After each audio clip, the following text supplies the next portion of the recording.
In the soft embrace of the earth, beneath a hill that speaks only in whispers, lies a saga of human endeavor that has beckoned curious minds for centuries. Welcome to the tale of Troy, not through the blaring horns of epic battles, but through the gentle rustle of soil disturbed by passionate seekers. This is a chapter that unfolds not in the grandiose annals of godly feuds and heroic quest, but in the patient, meticulous, and often imperfect pursuit of truth by those who believed in the echoes beneath the hills. The story begins with Heinrich Schliemann, a man whose ambitions were as large as the tales of gods and men that lured him to a hill known today as Hisarlik. Clutching his dog-eared copy of the Iliad, Schliemann was obsessed with proving that the city described in Homer's eloquent verses was more than mere myth. Despite his eccentric methods and a less than scientific approach that occasionally did more harm than good, his enthusiasm for the project was matched only by his perseverance. Schliemann's efforts unearthed a series of ancient cities, layers stacked atop one another like whispered chapters of a story waiting to be told.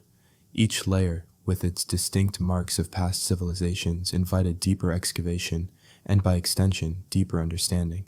From the remnants of early settlements to the ruins of later, more complex societies, the dig at Hisarlik was not just an exploration of Troy, but a journey through time itself. It was Troy 7A that captured imaginations most importantly. Situated somewhere in between these layers, archaeologists believe this layer aligns most closely with the Troy of Homer's epics. The evidence for this comes not from grand palaces or artifacts of divine intervention, but from more humble remains. Troy 7A was a place where life was lived simply, albeit interrupted by cataclysmic events. Archaeological finds indicated a city abruptly disrupted. Signs of siege and destruction still linger in the air. Scorched stones and pottery hint at the fires that once engulfed the city. These items speak silently of a disaster that was both sudden and intense. Among the ruins, researchers found no human remains, no rows of bodies frozen in time as they attempted to flee. Instead, what remains is a collection of telltale signs, the unmistakable residue of conflict. Scattered sling stones reveal the presence of defending forces, bearing witness to an assault that came from afar. Those that lived here fought to protect their homes, though the absence of mass graves suggests most inhabitants either escaped or were captured. In the storage rooms, burned grain still resides within jars, sealed by the heat of destruction. It speaks volumes of a city unprepared for sustained siege or sudden evacuation, its inhabitants perhaps too hopeful for respite or too engaged in their daily lives. A collapsed wall marks a threshold where the final fleeing footfall might have faltered. Was it an accidental retreat turned into a blockade? Or did someone push against it, not knowing its strength would crumble away in their grasp? The beauty of history lies in these discoveries, not in the grandiose tales of gallant beliefs and warriors' valor, but in the quiet dignity of uncovering the lives through their ordinary remnants. The soil at Hisarlik has a memory, one that murmurs softly of the hopes, trials, and everyday realities of its once inhabitants. While the story of Troy is steeped in legend, what remains is a poignant reminder that great stories often have humble beginnings and endings according to those who've meticulously worked to honor the truth. Other excavators followed Schliemann. Stefan Butger was among them, each carving away layers with more precision, adding clarity to the blurred lines of history. Their diligent work has continued to reveal new insights, little by little adding realism to a name once synonymous with legend. Their tireless endeavors allow Troy to exist, not as mere whispers of song or strokes of a pen, but as testimonies etched in stone, preserved beneath the hill, under the vastness of a sky that, some might claim, remembers 1,000 sails. With each turn of the soil, they succeed in resurrecting a tale that remains forever young, of stone walls and slingshots, silent yet always echoing beneath the hills. In the heart of Anatolia, where the Dardanelles waters meet Aegean winds, stands the ancient city of Troy. Not a single city, but rather a palimpsest of generations, each layer a testament to human tenacity in the capricious whims of nature. Among these layers, Troy 6 and Troy 7A are etched into history with tales of perseverance and ruin. Troy 6 rises first in this narrative, a city of grandeur and affluence. Picture a fortified town where the imposing limestone walls, etched by time and scores of past labors, glance out over the plains. built to endure. These walls talk of human ambition that reached beyond the horizon, of a civilization that thrived on commerce and dialogue as much as defense. The people of Troy, they hemmed their lives with the bustle of trade, a tapestry interwoven with threads from Egypt to the Anatolian heartlands. The wares moved in a dance of ships and language, amassing wealth that adorned its public spaces and private dwellings alike. Its streets whispered stories of diversity, where travelers' tales intermingled with Trojan myth, where hopes and alliances were forged under the watchful gaze of their gods. Here, around the flash of gold and the scent of olive oil, Troy 6 flourished, safeguarded by walls of engineered strength. Yet it was neither invaders nor treachery that spelled the end for Troy 6. Rather, it was the very earth beneath, a tremulous beast rolling its back in protest, that cracked the very foundations upon which the Trojans once stood so arrogantly secure. An earthquake, unbidden and ruthless, shook the city to its core. Towers swayed like children's toys. The mighty walls, symbols of strength, became avatars of chaos as they crumbled. In moments, the dreams of Troy 6 were buried under the weight of stone. With the fall of Troy 6, the ground lay littered with the remnants of dreams, but from these very ruins rose Troy 7A, a city reborn from its own ashes. The new city huddled closer, its fortifications clasping tight as if to ward off not just foreign kings, but the earth's own untrustworthy nature. In Troy 7A, you can sense the austerity in the air, as if each breath must be measured, every step cautiously placed. The grandeur of before now sang a quieter, more somber tune. Houses were smaller, spaces constrained by practical necessity rather than artistic flourish. Where opulence once glimmered, simple utility now reigned. Gates that once welcomed traders now barred against an expected threat, enclosing within them the vulnerability of a city that waited apprehensively. Jars, too, gave testament to the constant state of anticipation. Grain, preserved beyond its practical use, lay hidden, not abandoned, but reluctantly sequestered against future unknowns. The storage rooms were hectic with preparations, a sketch of future siege in the present arrangements. The paradigm shifted from formal confrontation to guerrilla defense. Where bronze-wielding champions might have once strode, there were only slingstones, common and humble, soldiers of a different persuasion. These scattered stones tell their own silent tale. Cast aside, their role was seminal in attempts to deflect attacks that crept rather than charged. Among the debris, we find evidence of Troy 7 was end not on a battlefield, ringing with phalanx and trumpet call, but in a quieter, grimmer shadow, a siege. As with the earth's quake, this siege folded slowly, deliberately, an exhausting push that eroded courage as deftly as the battered walls themselves. The final days of Troy 7A brought fire, that ancient harbinger of transformation. Scorched walls, blackened demarcations of passages and homes are all that mark the tumultuous end. Unlike its forebear, the evidence of visceral conflict is rare amongst the flaming relics. Those who fell, perhaps, were already removed, mourned, or absconded. What remains are broken things, mute witnesses to the passage from flame to smoldering ruins. Troy 7A, as they call it, was destroyed by fire. You can still see the marks if you look closely, scorched stones, shattered pottery. There are no bodies here, no skeletons left in the doorways, no mass graves, but there are clues, broken sling stones clustered in corners, burned grain still tucked in storage jars, a collapsed wall where someone may have made a last stand or simply tried to escape. Nestled in the northwest of modern-day Turkey, Hisarlik stands as a sentinel of time, layers upon layers of history quietly waiting to be unearthed by careful hands and patient spirits. This site, a mound of earth and stone, harbors the remains of what many believe to be the ancient city of Troy, a place immortalized by epic tales and legendary wars. The excavation of Hisarlik is a journey through time itself, an exploration of civilizations long buried under the dust of centuries. The archaeological significance of Hisarlik is profound, offering a palimpsest of human activity through the ages. The layers of Hisarlik, each meticulously unearthed by archaeologists, form a fascinating chronology of human settlement, marking the ebb and flow of civilizations that thrived, faltered, and ultimately faded away. Each stratum of earth excavated speaks of a chapter in history, from early Bronze Age settlers to the legendary city of Troy. As the archaeologists peel back these layers, each era offers its own treasures and mysteries. The early inhabitants of Hisarlik, who settled in the area during the 3rd millennium BC, left behind modest remnants of their existence. Stone tools and simple pottery shards serve as testament to their daily lives. They were skilled craftsmen and farmers, adapting to their environment, with livelihoods intertwined with the rhythm of the seasons. Moving through the layers of time, one encounters the bustling hub of Troy II and Troy III. Here, evidence of thriving commerce and cultural exchange illuminates a civilization at its zenith.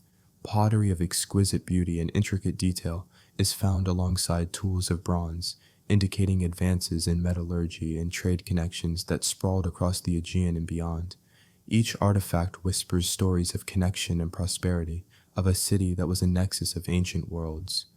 Troy 6 reveals a society of unmatched sophistication and resilience. As the city expanded, the need for fortified defenses led to the construction of impressive walls, blocks of stone intricately stacked with architectural precision, enduring the ravages of time. Scholars suggest this era could align with the mythic tales of Homeric Troy. The city's wealth attracted visitors and invaders alike, and its storied walls stood both as barriers and as beacons. Then there is Troy 7a, a time punctuated by catastrophe and silence. The city was destroyed by fire, its end marked by scorched stones and shattered pottery.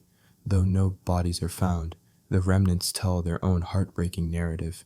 Broken sling stones lie clustered in corners, testament to a defensive struggle, while burned grain remains in storage jars, speak of an interrupted harvest, lives abruptly halted. The fall of Troy 7a is shrouded in mystery, yet each stone and shard breathes life into the narratives of conflict and survival. As the layers grow younger, the narrative changes. Troy 8th and 9th, under the influence of Greek and later Roman cultures, reflect changes in governance and architecture. The classical city of Ilion emerges, replete with theaters and temples, a place where the melding of cultures sheds light on the broader trends of antiquity. The excavation of Hisarlik is as much a quest for understanding as it is an unearthing of treasures. Archaeologists, akin to detectives, sift through earth and history with precision, piecing together the past from fragments left behind. Each shard of pottery, each stone tool holds a clue, a fragment of a larger story that, once assembled, offers insights into the peoples and societies that once thrived amid the landscapes of time. Thus, the Mound of Hisarlik is not just an archaeological site, it is a mosaic of human history, a testament to the resilience and adaptability of mankind. The layers of Hisarlik, patiently awaited by explorers and scholars, reveal a tapestry woven with the threads of human experiences, triumphs and tragedies, innovations and disasters. A timeless, non-linear chronicle encapsulated in the soil of a long, quiet mound. Heinrich Schliemann, a man whose life seemed to be pulled straight from the pages of the epics he admired, was at heart a seeker. His journeys across the world, from the bustling ports of the United States to the fabled lands of Greece and beyond, were driven by an unwavering belief in the literal truth of Homer's works. The Trojan War, the catastrophic siege, the legendary warriors, Schliemann was determined to unearth it all. His passion was not without controversy. Schliemann's methods were often criticized for their destructiveness. Excavation techniques then did not adhere to the careful, meticulous standards we apply today, and his insistence on finding Troy led to the destruction of significant archaeological layers. Critics argue that in his eagerness, he may have obliterated portions of history, yet Schliemann's contributions were undeniably transformative. Starting with little more than the broad tales woven by Homer in the Iliad and the Odyssey, Schliemann sought to bridge these epics with hard evidence. It was a remarkable vision, a fusion of story and structured analysis in a time when the idea of an archaeologist as a scientific investigator was just emerging. Schliemann's trial of faith and academic rigor unfolded over years of dedicated work. At Hisarlik, a site in modern-day Turkey, he unearthed what he posited to be the layers of ancient Troy. It was here that the real and the mythical began to intertwine in marvelous ways. His discoveries, particularly the so-called Priam's treasure, electrified the world and lent credence to the idea that Homer's sagas were not purely legend. However, his work presented a mosaic of contradictions. The archaeological layers he discovered turned out to be more complex than initially believed. Over time, scholars identified 9 different cities superimposed upon one another. Schliemann had mistaken the timeline. What he believed to be Priam's Troy, dating around the 13th century BCE, the presumed time of Homer's Troy, turned out to be much older. Subsequent excavations pushed the likely Troy of Homer's narrative to a different layer entirely. Nevertheless, Schliemann opened a window into the ancient past, a gateway that others would continue to explore with refined tools and techniques. His legacy, despite the shadows of his errors, would ensure that the quest for historical Troy remained at the forefront of archaeological exploration. Ultimately, Schliemann's journey was one of personal triumph as much as it was professional. His quest was lifelong, and his discoveries would affect the understanding of ancient civilization for generations. What began with a dream instilled in childhood curiosity eventually transformed into a quest fulfilled, albeit imperfectly. Schliemann's methods remain debated to this day, but there is no denying the heartbeat of passion that kept him going. His dedication reshaped the story taught around the remains of what we now call Troy. Layer upon layer of history culminates in a tapestry that remains one of the most enthralling narratives of both literary and archaeological lore. Schliemann may not have found Troy exactly as Homer envisioned, but he reframed and reignited interest in the ancient world. He bridged time through tenacity and sparked the imaginations of countless others who now follow in his footsteps, carefully picking through the past to understand the grand tapestry of human civilization. Troy 7A, as they call it, was destroyed by fire. You can still see the marks if you look closely: scorched stones, shattered pottery. There are no bodies here, no skeletons left in the doorways, no mass graves. But there are clues: broken sling stones clustered in corners, burned grain still tucked in storage jars, a collapsed wall where someone may have made a last stand or simply tried to escape. The city of walls, often identified with Troy 6, stood majestically under a sun-drenched sky. Its walls, rising from the earth, were a marvel, massive stone slabs carefully fitted together, a testament to the architectural prowess and strategic genius of its builders. This was a city of prosperity and strength, and within these walls, life flourished. Strolling through the streets of Troy 6, one couldn't help but be immersed in the vibrant tapestry of its daily life. The air was filled with the aromatic scents of spices and roasted meats from the market stalls, where traders from distant lands laid out their exotic wares. Here, the chatter of countless tongues mingled, merchants bartering in robust rhythmic cadences, fishermen heralding their fresh catches, and the laughter of children weaving through the crowd like a thread of joy. The city was strategically perched on a promontory, offering a panoramic view of the surrounding plains and the shimmering expanse of the Aegean Sea beyond. Its location was not merely scenic, but profoundly strategic. Troy was a bustling trade hub, a crossroads where goods and ideas from Asia and Europe met. The harbors were busy with ships, their sails full of cargoes from afar, bringing wealth and diversity to its markets. This bustling economy was supported by the city's fortifications. The towering walls were not just for show. They were a formidable barrier against those who might wish to seize its riches. Within their protective embrace, the citizens went about their lives with a sense of security, confident in the strength that guarded them. Yet, despite its outward prosperity and strength, Troy 6 was not impervious to the caprices of nature. The landscape around Troy spoke of an earlier time of upheaval, where tectonic shifts had changed the land, and such natural forces were indifferent to walls and wealth. A rumble from deep within the earth could undo all human effort, as Troy 6 would one day realize. The daily life in Troy 6, however, was not characterized by fear, but by a harmonious rhythm. Children played in the wide-open squares, their joyful cries echoing off the stone. Artisans labored over their crafts, shaping clay, weaving textiles, and forging metal into intricate designs, each piece a reflection of the city's cultural tapestry. Inside homes, families shared meals prepared from the abundance the land and sea provided. The staples were rich and varied: fish seasoned with exotic spices, grains baked into hearty bread, and olives pressed into fragrant oil. These meals were not just sustenance, but a celebration of the bounties accessed through the city's trade networks. As dusk settled over Troy 6, the city glowed warmly under a sprawling canopy of stars. The nightlife of the city was subdued yet vibrant, taverns filled with the warm hum of conversation, the air ripe with tales of distant lands and the exchange of news. Yet, even in this serene depiction of life, Troy 6 was under the gaze of forces beyond its control. The earthquakes came as whispers at first, the tremor beneath feet, the rattle of pottery on shelves. Eventually, the ground spoke with a louder voice, reminding the inhabitants of their vulnerability. The walls that seemed insurmountable to human foes stood silent against the earth's power. It was a peaceful city, a delicate blend of commerce and community, safeguarded by ancient engineering and ambition.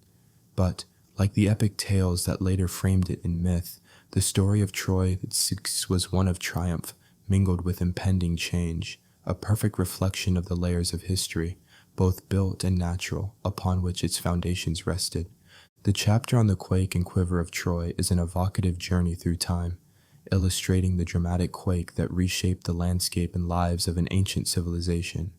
As we delve deeper, it becomes a vivid recollection, reflecting on the somber echoes left in the wake of nature's wrath. Imagine the earth trembling beneath your feet, a rumbling both foreign and terrifying. The people of Troy 6, engaged in their daily activities, suddenly became acutely aware of the ground's betrayal. Stones cracked under unseen pressure, a forewarning barely understood. The tremors, like a heartbeat grown wild, grew stronger, sending walls that had stood for generations tumbling down. Imagine the cacophony of buildings crumbling, releasing dust and debris into the air, heralding destruction with a dreadful inevitability. The sounds of chaos outmatched any human-made din, a symphony of fear composed by nature itself. In the midst of confusion, families fled their homes, leaving behind a lifetime of memories in favor of an uncertain escape. Mothers clutched their children close, eyes wide with fear, while fathers sought to make sense of an earth gone mad. But safety, a concept so previously unquestioned, proved to be a fleeting illusion.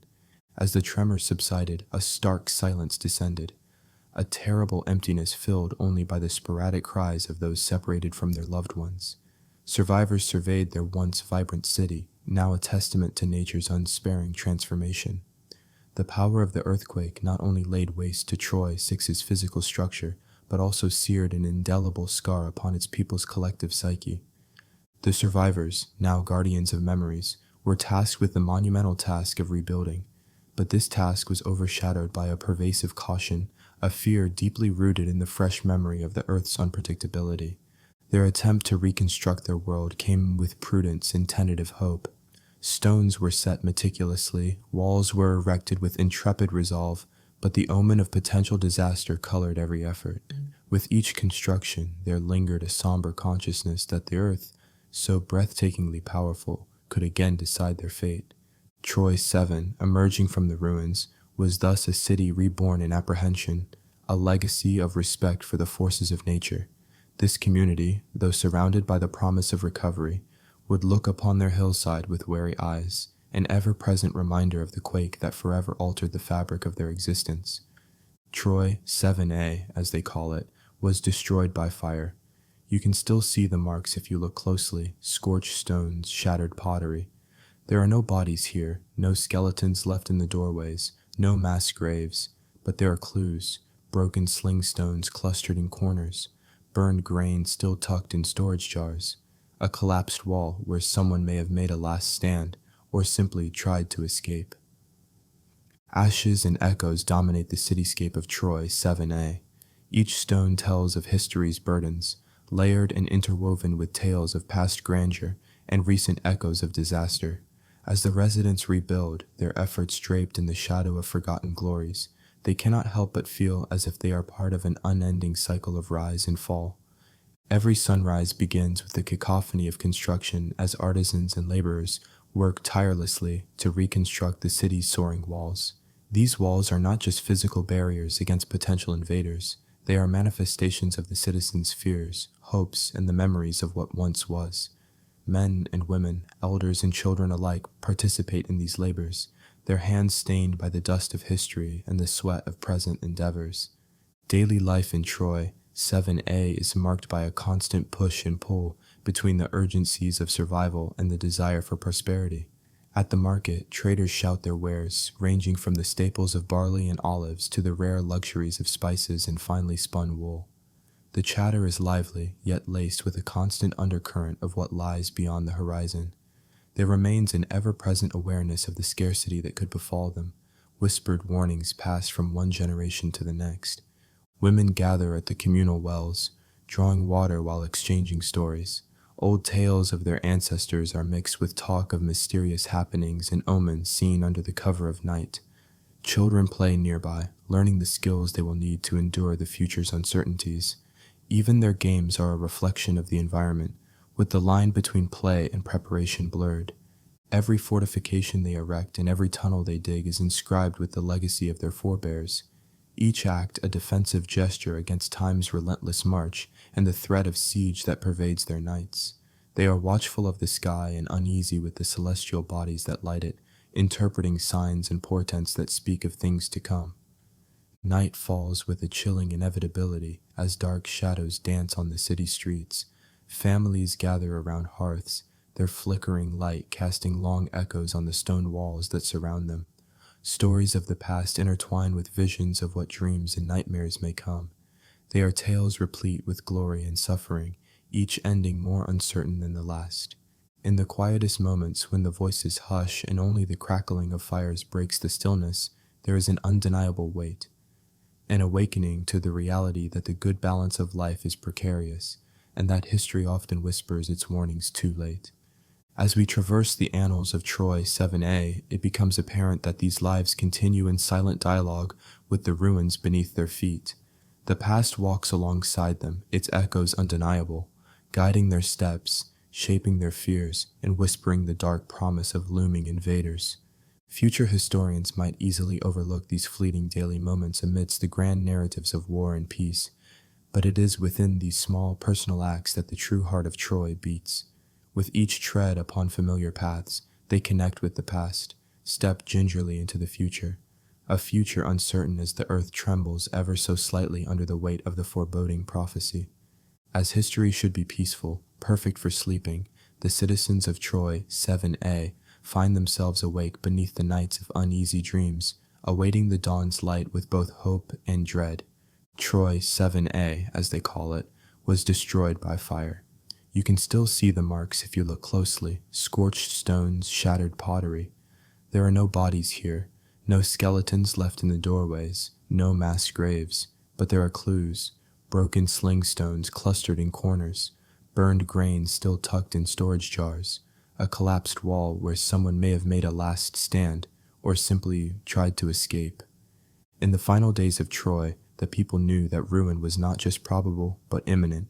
There was no grandeur, no grand parade of warriors in shining armor, just farmers, artisans, and common folk, clinging to their daily tasks even as the shadows of fate loomed ever larger. The bards would have us believe that glory intertwined with devastation, that heroism lived alongside tragedy. But here, in the fading echoes of echoing hooves and merchant cries, there was only the quiet perseverance of those who continued to live, to struggle until the very end. Men and women rushed about the city's narrow streets, desperation etching their faces as they fortified their homes with whatever materials they could find. The calloused hands of potters shaped crude projectiles from their reserves of smoothing clay, while the merchants contributed their heavy, unused stones. Despite the growing clamor of impending doom, the young played in the dusty alleys, blissfully unaware of the severity of the threat that pressed upon their world. They wielded their wooden swords in mock battles, their joyous laughter painting a stark contrast to the dawn of terror that encased their city. Families gathered close together, sharing stories of ancient kings and times when the walls of Troy were believed to be impenetrable. But now these tales were tinged with sorrow, their voices hushed as if trying not to infuse the innocents with the weight of impending loss. The flames of doubt were stoked further by every sunset. The once formidable walls were no longer a symbol of protection, but witnesses to a history that would not be preserved. The people were mere pawns in the looming shadow of an unyielding foe who would not remember them. As the days waned, the nights stretched long and filled with foreboding. The elders spoke of omens, each bird that deviated from its path, each ill-boding wind, each interpreted as a warning from the gods that their city, their sanctuary, was nearing its ultimate fall. The final call to arms came with the rising sun, yet no grandeur accompanied it, only a simple, visceral acknowledgement that their fate was sealed. War-weary bodies hefted sling stones ripped from the very foundations of their homes, a desperate attempt to stave off the unavoidable. The sky darkened as fires ignited beyond the walls, inching ever closer, implacable and hungry. The scent of charred wood and despair hung heavy in the air, but it was the cries of children and the lamentations of parents that haunted the wind. As the invading forces breached the walls with fire and fury, there was no room left for heroism. Instead, the people of Troy became a singular entity, intertwined by the shared resolve not to yield easily to their fate. As homes ignited, families found comfort in fleeting moments of solidarity, their songs rising like ethereal cries amidst the chaos. Amidst it all, a young mother and her child stumbled toward the city gate, clasping each other tightly. Their bond was a small act of rebellion against the consuming destruction. Hope, implausible and defiant. But just as their hearts were pulled toward escape, their way was blocked. Hemmed in by flames and fury, they uttered silent prayers to gods who did not answer. And there, within the shadows of that doomed city, fear and love waged a war uniquely their own. The end came swiftly. Troy, engulfed in fire, became a pyre, a testament to the fall of fleeting dreams and forgotten lives. When the morning sun rose over the ashes, it did so upon silence. But history, ever so often neglectful of the common soul, paid heed only to the heroes and legends. Troy became a distant song, its people reduced to whispers. The echoes of humanity carved into the ruins by the flames remained unseen for centuries. And so, this chapter, a quiet lament for the countless nameless, the ordinary souls who became woven into the tragic tapestry of an unrecorded history, finds solace in its own remembrance, hoping to grant peace and perhaps guide others gently into sleep, carried on the embers of memory. Troy 7A, as they call it, was destroyed by fire. You can still see the marks if you look closely, scorched stones, shattered pottery.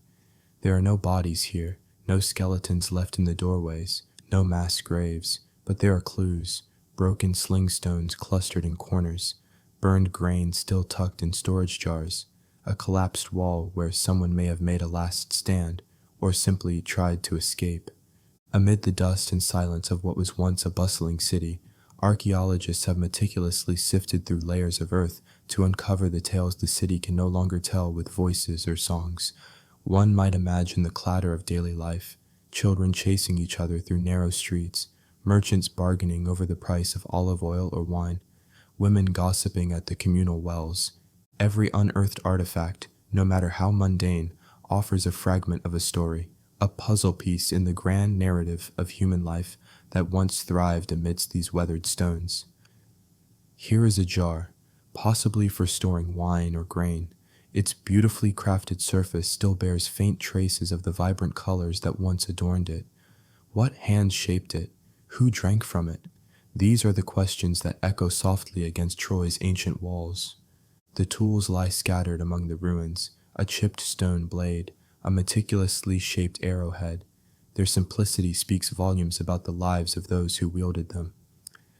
Imagine the calloused hands that held these implements, laboring beneath the sun or under the silvery light of the moon, each tool a testament to survival, to the constant dance with nature that defined life in this ancient world. Troy's walls, strong and enduring, have seen more than they give away. Their age-old stones were once witnesses to love declared and oaths broken, to laughter and lamentation.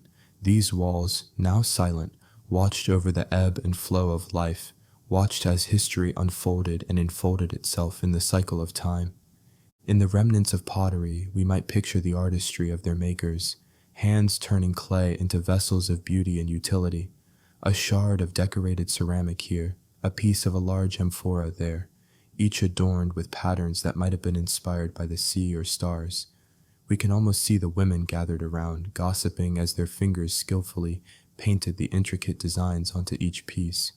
Jewelry and personal adornments whisper quietly of their wearers, small trinkets that hint at vanished grandeur, pendants and beads that once graced the necks and wrists of Troy's inhabitants. These relics, once accessories in life, now lend a face to the faceless, a voice to the silent. The hum of the marketplace, the sound of livestock, the murmur of conversations, they reverberate all too quietly through the haze of memory and imagination. Through the archaeology and the quiet contemplation, we capture glimpses of their world, a world that was more than war, more than its infamous downfall, but a thriving, bustling city filled with normalcy and routine. Shelters, hovels, and grand mansions alike lie in partial ruin, walls crumbled beyond recognition, but never without dignity. These are the silent witnesses to the lives that came and went, to the relentless passage of time. Each stone has its own story, a story etched into the very fabric of its being by the hands that built and the forces that shaped it. From the humblest flint tool to the remnants of a once splendid palace, the material culture left behind speaks in hushed tones of everyday life in ancient Troy. Here, a loom weight hints at the laborious hours spent weaving, while a simple spindle suggests stories woven into the fabric of life itself, tales told and retold across generations. And here is someone's hearthstone, burned black by countless fires that once warmed people and cooked meals. The heart of a home, it stands as a symbol of hospitality, community, and the continuity of generations. How many lives were nourished here, how much laughter shared in its glow. Amidst these stones, one cannot help but listen for the murmurs of those who inhabited this place. They left an indelible mark on their surroundings, a mark not of grand conquest, but of the quiet resilience of everyday life, of survival amid the rise and fall of empires. Thus, Troy, in its silence, speaks volumes. It urges us not only to hear the echoes of its illustrious past, but to feel the presence of those who lived their simple, profound lives here. To acknowledge the unsung heroes whose stories lie just beneath the surface, waiting to be heard, if only we pause to listen. Homer's epics have been a source of fascination and scholarly debate for centuries, capturing imaginations with tales of valor, love, deception, and the wrath of gods. The depiction of Troy in the Iliad, with the high walls and doomed heroes, has created a powerful mythos that has overshadowed the tangible remnants found at the archaeological site of Hisarlik, believed to be ancient Troy. As we trace the intersections and divergences between Homeric legend and historical reality, we find a complex tapestry woven from both story and stone. Troy, 7A as they call it, was destroyed by fire. You can still see the marks if you look closely, scorched stones, shattered pottery. There are no bodies here, no skeletons left in the doorways, no mass graves, but there are clues, broken sling stones clustered in corners, burned grain still tucked in storage jars, a collapsed wall where someone may have made a last stand or simply tried to escape. The grandiose narrative Homer offers, with Achilles' rage ignited by the loss of Patroclus, or the cunning of Odysseus building his famed wooden horse, paints a sweeping narrative of divine intervention in epic warfare. Yet the archaeological evidence tells a more subdued story. The layers of Troy suggest a vibrant trading city with pottery indicative of frequent interactions with neighbors rather than prolonged sieges. Homeric legend gains much of its appeal from its timeless characters and the spectacle of their conflicts. The Iliad and the Odyssey are steeped in human emotion. Pride, vengeance, love, and heroism ring through the verses. These stories serve as fertile ground for reflections on human nature and the forces shaping lives. They speak of gods walking among mortals but are grounded in deeply human experiences. History, however, when divested of its mythical varnish, offers insight into ordinary lives, rarely chronicled but always present. The linear strata of Hisarlik blend layers of everyday living. Houses built, destroyed, and rebuilt upon one another. This evidence points to resilience, adaptation, and survival, eclipsed by epic tales but no less remarkable. Preserved in the layers of earth are vestiges of a bustling city, tools, domestic wares, and remnants of a diet based largely on local resources like olives, barley, and fish. The residents of Troy, like others across ancient Anatolia, lived in a complex web of social relations characterized by trade, marriage, and cultural exchanges, ties that could be disrupted as they were, perhaps, by an invading force or seismic upheaval. Legend breathes life into stone ruins. The legacy of myth often evolves from kernels of history. An earthquake might become the tremor of God's anger. A parade of soldiers become demigods fighting for eternal glory. But in the space between the epic and the evidence, echo the quieter truths of those who live their lives away from heroic deeds. The allure of Homer's Troy manifests not just in its story of war and tragedy, but in how it extends an invitation to ponder history's illusions. As one trace lines from the living metropolis of Hisarlik to the sources of Homer's creativity, we glimpse how stories are born from the convergence of fact and fancy, necessity and imagination. Sustained by oral tradition before being committed to papyrus, the Iliad and the Odyssey carried a sediment of collective memory, preserving both communal truths and narrative embellishments. This oral transmission allowed stories to morph over generations, absorbing elements of different times, places, and people. These legendary figures, Achilles, Hector, and Helen, are drawn larger than life, yet they symbolize shared human experiences, griefs, triumphs, and aspirations, which remain startlingly poignant. In the hustle of ancient Troy, life unfolded without epic fanfare, and in many ways this quiet reality resonates more deeply. The archaeological finds in Troy are testament to this lived reality, offering a glimpse into civilizational progress and everyday ingenuity. Rather than the clang of swords and the clash of heroes, one discerns the quieter rustle of humanity, hoofbeats carrying traders, the daily life in an eternal rhythm around market stalls and homes. The myths of Homer endure not without reason. They capture the imagination, instilling measured hopes of eternity through storytelling. But the history discovered, though peaceful and less grandiose, enriches our understanding of the past in alternative ways.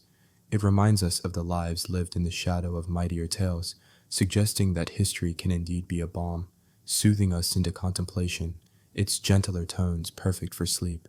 Both the mythic and the mundane stories of Troy forge connections across time, allowing us to dream, speculate, and learn. As we weave among Homer's verses and the artifacts at Hisarlik, it is this interplay that continues to capture hearts and minds, speaking volumes in both their silences and their songs. Rediscovering Troy has been an endeavor that has captivated the minds and hearts of historians, archaeologists, and enthusiasts alike for centuries. In modern times, a successive wave of academics and archaeologists has followed in the footsteps of Heinrich Schliemann, the pioneering archaeologist who first brought the legendary city of Troy to the forefront of historical discourse. This chapter shines a light on their improved methods and how these advancements have brought more clarity and respect for the archaeological records they uncovered. The result is a nuanced depiction of Troy, honoring both its mythical allure and its archaeological revelations. The saga of Troy's rediscovery is a testament to human curiosity and the relentless pursuit of knowledge.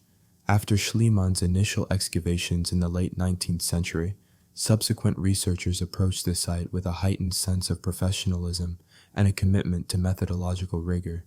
No longer were ancient sites excavated solely in search of treasure.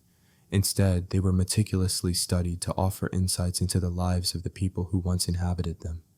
One key figure in the continued excavation and study of Troy was Wilhelm Dürpfeld, a colleague of Schliemann. Dürpfeld introduced a more stratigraphic approach to archaeology, paying close attention to the layers of human occupation evident in the mounds of Hisarlik.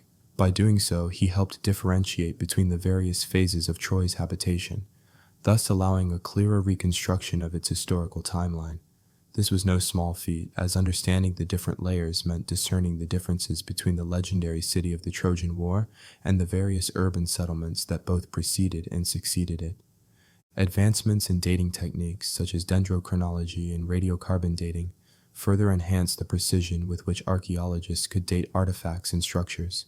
These techniques allowed for a far more accurate reconstruction of Troy's timeline and provided evidence to support the existence of a city corresponding to the era of the supposed Trojan War, around the 12th century BCE. Another significant leap forward was the application of geophysical surveying methods.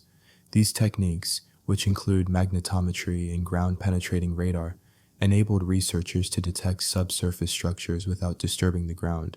Consequently, a comprehensive map of the ancient city could be produced, revealing the layout of the city's streets, its defensive walls, and various domestic structures.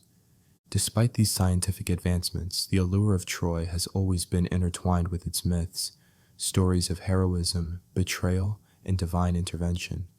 Modern archaeologists have taken on the delicate task of separating fact from fiction while respecting the tales that have shaped cultural narratives for millennia. The challenge is to honor the stories that have been passed down through generations, while acknowledging the factual evidence unearthed through painstaking excavation. The archaeological record of Troy offers a rich tapestry of human history, evidence of trade connections, local craftsmanship in pottery and metalwork, and changing architectural styles paint a picture of a city that was by no means isolated. Rather, Troy was a hub of interaction, through which cultures and ideas flowed and evolved. These findings underscore the city's significance not just as a site of myth, but as a vibrant participant in the ancient world's political and economic networks. Modern excavations have also indicated the city's susceptibility to natural disasters such as earthquakes. This has added another layer to the understanding of why and how the city underwent transformations, offering possible explanations for the shifts between settlement phases observed by archaeologists like Dürpfeld and his successors. Troy 7A, as they call it, was destroyed by fire. You can still see the marks if you look closely: scorched stones, shattered pottery. There are no bodies here, no skeletons left in the doorways, no mass graves, but there are clues: broken sling stones clustered in corners, burned grain still tucked in storage jars, a collapsed wall where someone may have made a last stand or simply tried to escape. The integration of multidisciplinary approaches continues to enrich the story of Troy. From linguistics to petrography, each field contributes to a holistic understanding of the ancient city. As digs progress and new technologies come to light, an ever more detailed picture of Troy emerges, one that acknowledges both its earthly history and its place in the grand tapestry of myth. This modern journey of rediscovery not only enhances comprehension of ancient societies, but also invites reflection on the enduring stories that shape our understanding of history. The tale of Troy is one where archaeological science meets poetic legend, a peaceful harmony ideal for contemplation and introspection. It is no exaggeration to say that history, when viewed through this balanced lens, is beautifully conducive to a tranquil mind, perfect for peace and perhaps even sleep. In the vast silent deserts of time, empires rise and fall much like the fleeting footprint of a traveler in the sands. The story of Ozymandias, captured poignantly in Percy Bysshe Shelley's sonnet, has become emblematic of this inevitable cycle of ascendancy and decline. Ozymandias once stood mighty among rulers, his grand statue ordered to embody his greatness, now worn and fragmented in the midst of a desolate expanse, serves as a timeless reminder of the impermanence of human ambition. The narrative of Ozymandias is a stark reflection on the transient nature of power and identity. With inscriptions boasting greatness, Ozymandias declared, "To look on my works, ye mighty, in despair." But the battered remnants of his statue now silently whisper tales of fallen grandeur. Through its serene decay, we observe the irony that what remains is not his kingdom, but his broken effigy, a somber metaphor that illustrates the fleeting presence of even the mightiest. This lesson echoes through the annals of history. We see it in the ruins of Troy, where echoes of war and heroism are forever enshrined in legend and archaeological remains. Troy 7A, as they call it, was destroyed by fire. You can still see the marks if you look closely: scorched stones, shattered pottery. There are no bodies here, no skeletons left in the doorways, no mass graves, but there are clues: broken sling stones clustered in corners, burned grain still tucked in storage jars, a collapsed wall where someone may have made a last stand or simply tried to escape. The tales of Troy conjure images of intrigue and encapsulate the relentless pulsation of human will to conquer and to hoard glory. Yet, just as Ozymandias once flourished and faded, the city of Troy marks its existence both through historical conjecture and mythological splendor. Long after its fall, Troy was immortalized in Homeric epics, blending memory, myth, and scholarly probes into its reality. As cities crumbled, the stories persisted, inviting philosophical exploration of the human tendency to seek permanence in a corporeal realm that denies it. Empires, much like phases of nature, embody cycles that teach humility. Standing at the ruins of once great cities, from Mesopotamia's cities to the Indus Valley civilizations, and reflecting on their stories encourages contemplation. Why did they each fade? It becomes clear that no political ingenuity, economic wealth, nor military might can counter time's inexorable march. The tale of Babylon reflects this epiphany. At its zenith, Babylon stood resplendent as the pinnacle of civilization, from its famed hanging gardens to the monumental Ishtar Gate. Yet its grandeur, like Ozymandias, has been reduced to whispers carried on the winds of forgotten epochs. The archaeological remains serve as testament to its once vibrant culture, yet its decline tells of the nuanced interweaving of human ambition colliding with unforeseen vulnerabilities. History whispers its ephemeral nature, reminding us how the burden of conquest and the pride of rulers ultimately succumb to the passage of time. In the reflective poetry of history, Troy and Ozymandias serve as paradigms for understanding impermanence. Human ambition, while a powerful driver fostering innovation and glory, is also a dance with ephemerality. The quest for immortality through constructions and conquests is paradoxically undone by history's gentle erosion. All the great empires fall into silence, leaving stories deeply etched in myth and fragments, inviting scholars and seekers on journeys to reconstruct narratives and ponder existence. Thus, as we stand amidst the ruins of once glorious cities and read the weathered inscriptions of rulers long past, we are reminded of the core lesson, that life's perpetuity lies not in material grandeur, but in the stories we create and leave behind.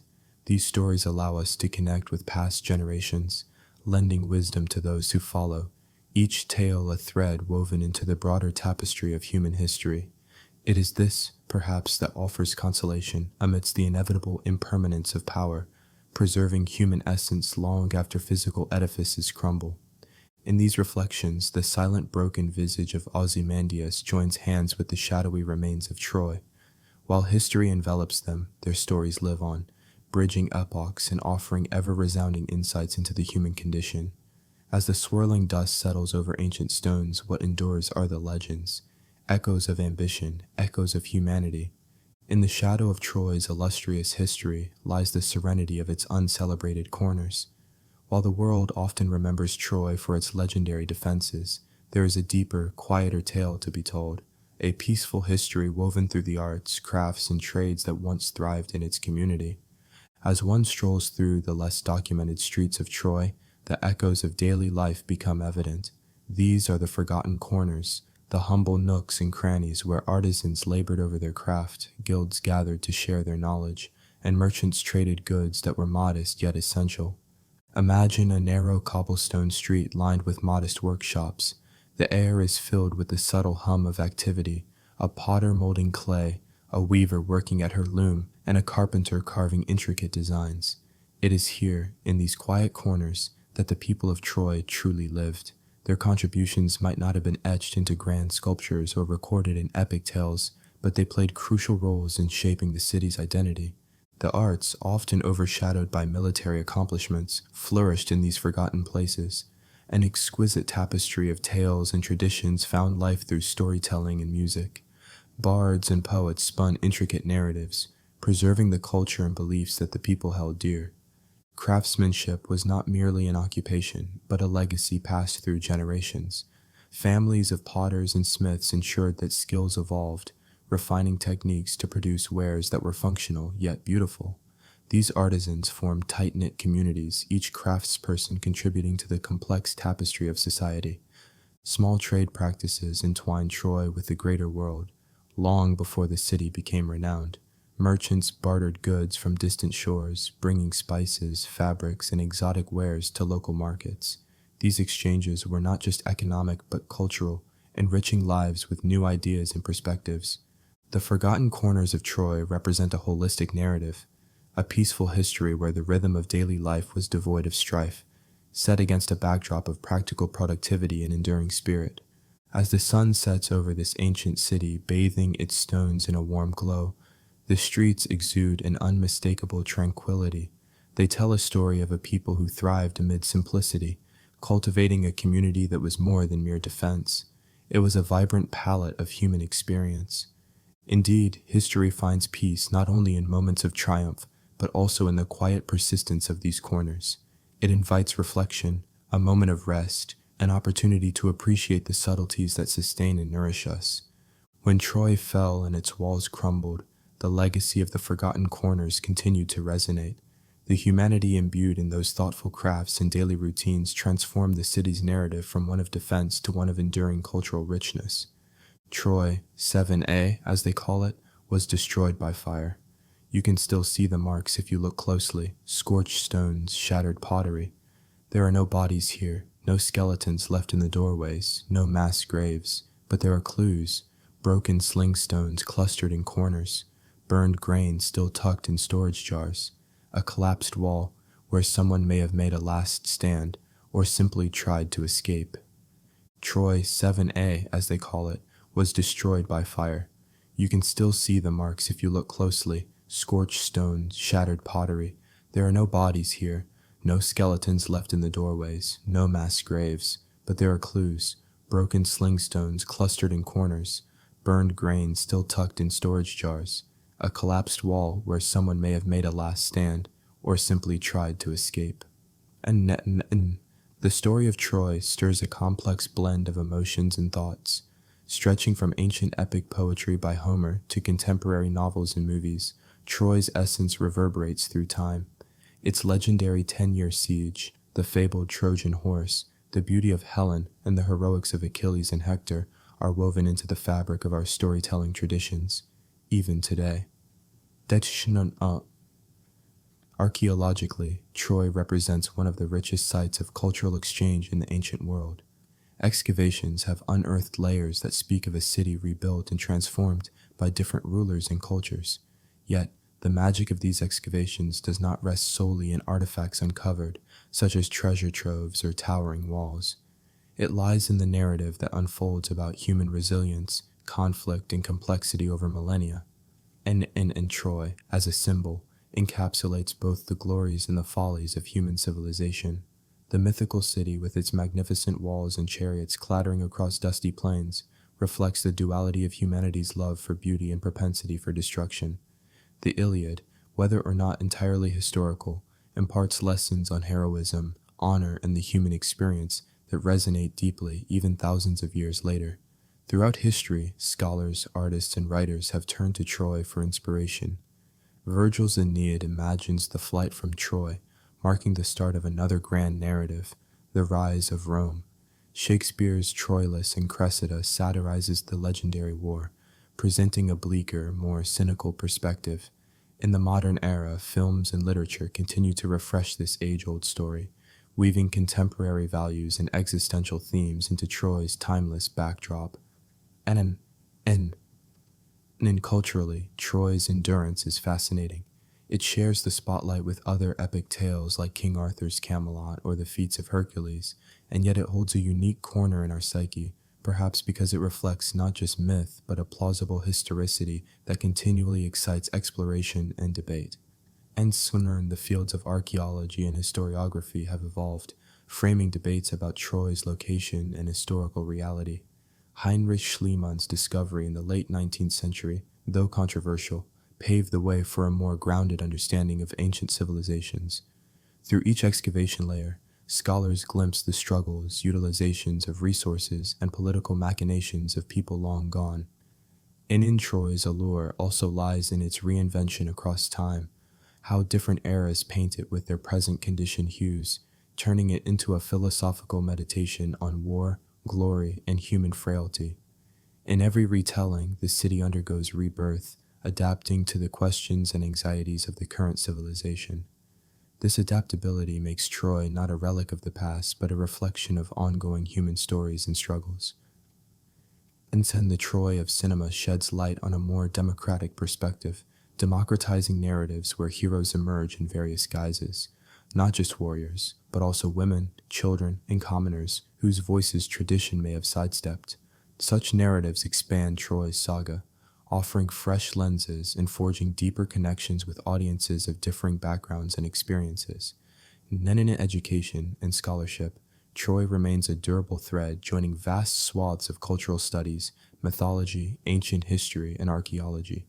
Its legacy invites a reconsideration of how myths entwine with history and how they are utilized in constructing contemporary cultural identities. The universal themes of love, loss, betrayal, and heroism continue offering fertile ground for pedagogical engagement, promoting critical thinking about the past, using the past as a lens to view the present and envision futures. Anonym. Thus, the echoes through time are loudest not in Troy's grandeur or its ruins.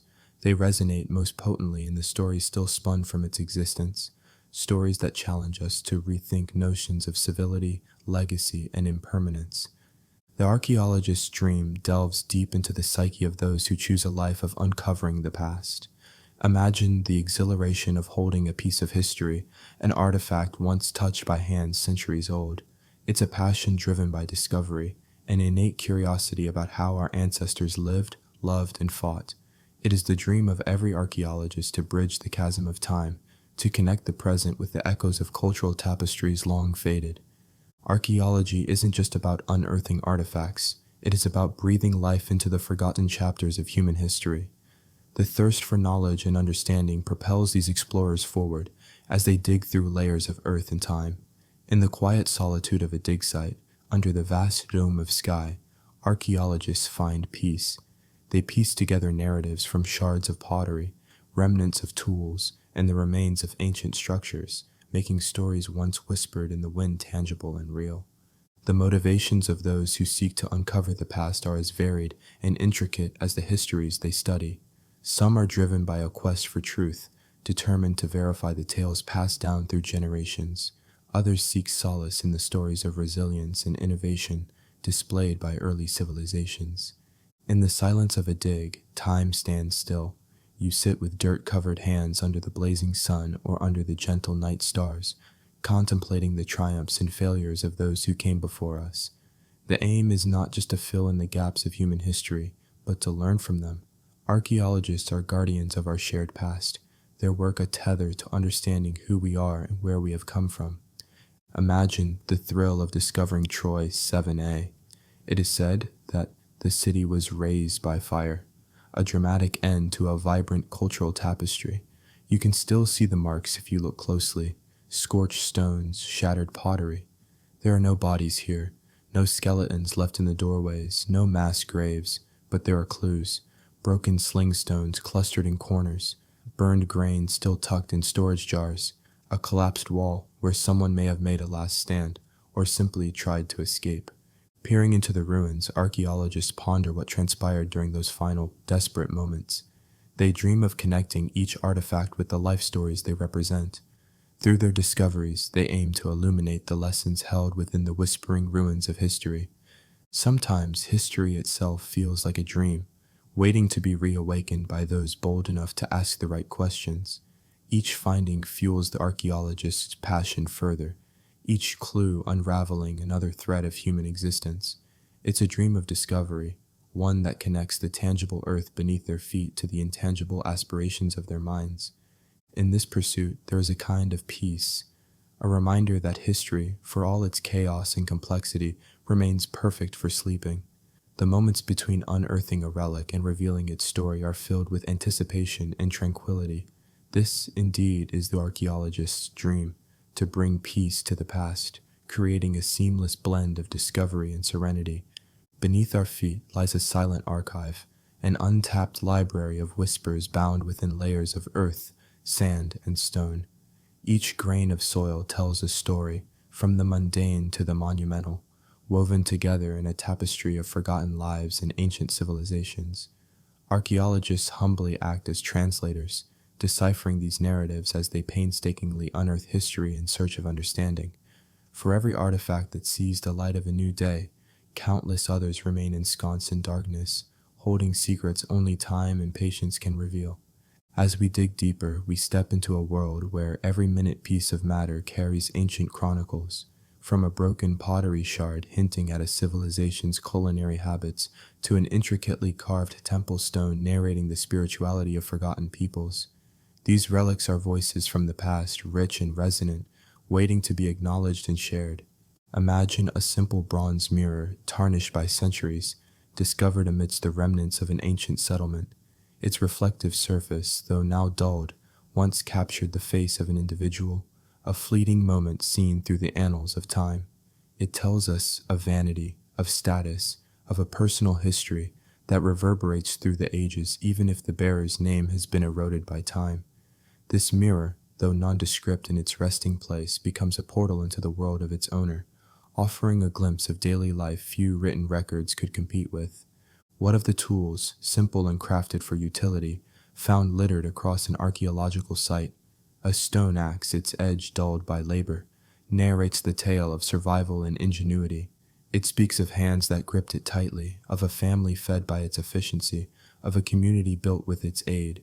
Great temples and massive statues might chronicle the gods and rulers of a bygone age, but it is these simple implements that tell a more relatable story. Stories of people, their struggles, triumphs, and innovations that led to the shaping of the society we see today. Equally important are the tombs, solemn in their silence, signifying both an end and a bridge to the unknown. These final resting spots provide not just the mortal remnants of individuals, but an extraordinary insight into culture's perceptions of life, death, and the hereafter. Intricate funerary artifacts may depict a vision of the afterlife. Decorated urns and ornate sarcophagi hint at a reverence for ancestors and a belief in transcendence. By studying these clues, we piece together not just a society's view of death, but their philosophy of life, their fears, and their hopes. Consider now a more communal relic, a weathered amphitheater hidden beneath layers of ruin.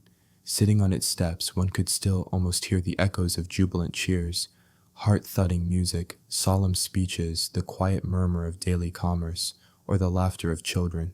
These stones have borne witness to the passage of countless stories, from political upheavals to the unending cycle of everyday banter.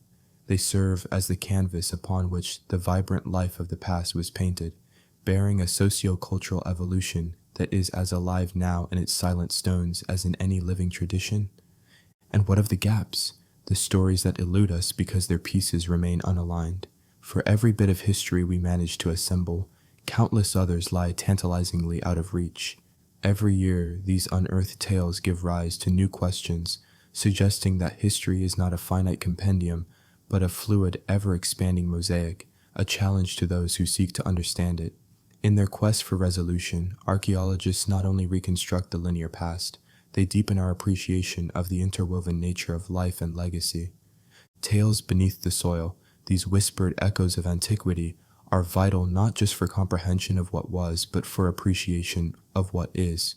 They remind us that humanity's narrative is an ever-unfolding story, one where new chapters are continuously unearthed, each as essential as the last. In them, we find reflection and perhaps guidance, reverence for the ground that cradles our roots, and inspiration for the future.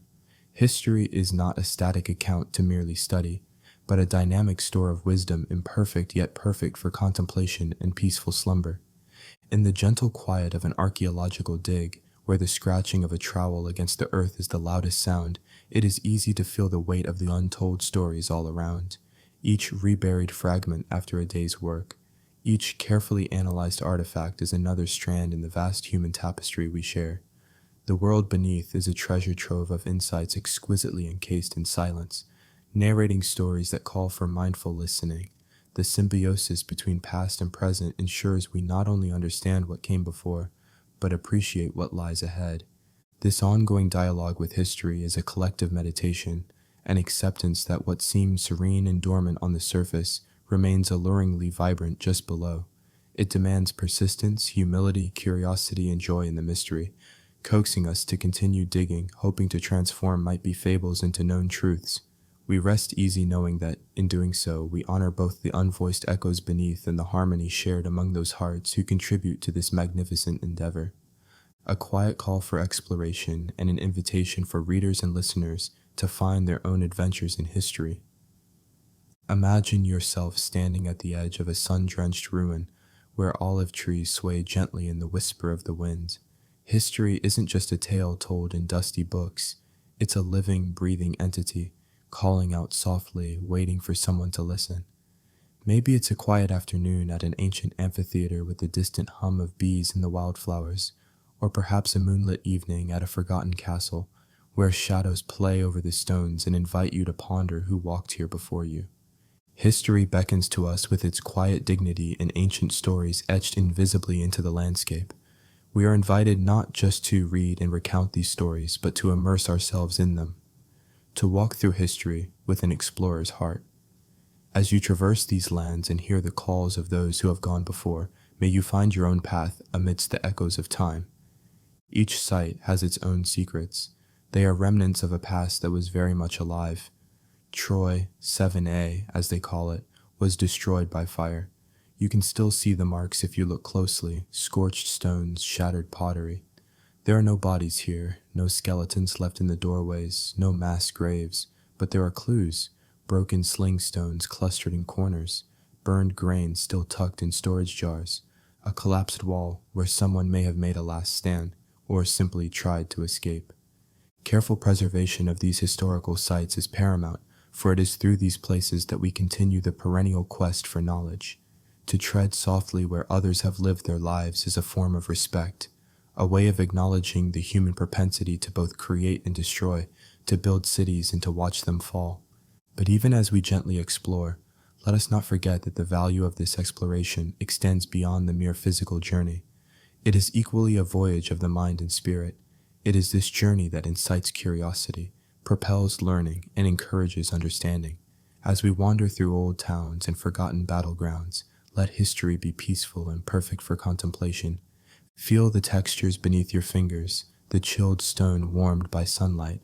Let the light wind carry to you the whispers of lost languages, the silent poetry of a civilization long gone.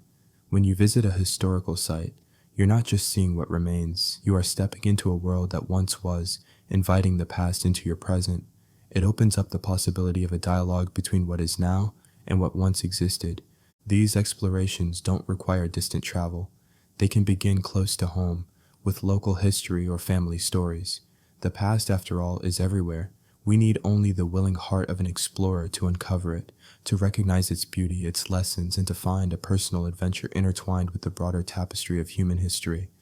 Let us embrace this quiet call to exploration as a gentle reminder in our busy lives.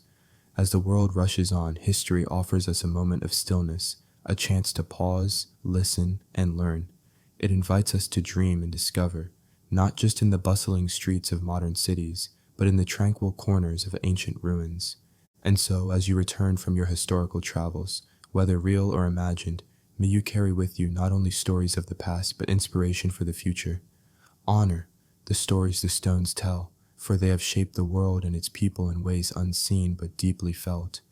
Let us move forward, cherishing these tales, thrilled with our discoveries, and resolved to be worthy stewards of history. Let history be a beacon of peaceful contemplation, a perfect guide for dreams both wide awake and slumbering in the depths of a quiet night. Once, in the heart of Anatolia, where land met the sea, rose the city of Troy, known to many through the lens of endless tales. Rich in history and myth, this city's unique legacy emanates from both its tangible remains and ethereal stories that echo through time. Troy's tale isn't just one of mortared walls and ancient artifacts, but rather one shaped equally by the tapestry of narratives woven by poets, historians, and dreamers. It begins with the gods, as many myths do. Troy, or Ilium, was favored by some Olympians, cursed by others. Its stories are set against the backdrop of divine caprices. Zeus himself was said to have held councils overlooking the plains of Troy, determining the fates of mortals with ambivalence and often indifference. The walls of Troy, according to legend, were constructed by Poseidon and Apollo, who were forced to serve King Laomedon for a year. As a punishment to the gods, the walls were not merely physical barriers, but entities imbued with divine element, a combination of hard stone and mystic protection. Perhaps it was this infusion of the divine that made the city believe it was impregnable, a belief that would prove both its strength and its downfall. This belief nurtured the city's golden era, marked by opulence and influence. The plains surrounding Troy were fertile and expansive, its location a perfect nexus of commerce. Here, Hittites, Mycenaeans, and countless other known and unknown cultures traded, shared stories, and sometimes conflicts. Troy's reality, rooted in trade and strategic importance, often collides with its mythological aura, gilded specters of heroes and demigods. It is from this intersection that the ancient Greeks extracted their legendary war, an epic confrontation not just of armies, but of ideals, honor, love, betrayal, and destiny. And so the central narrative evolves, a war famously chronicled by Homer in the Iliad. Here lies a Trojan world where the heroes shine with a light that transcends generations.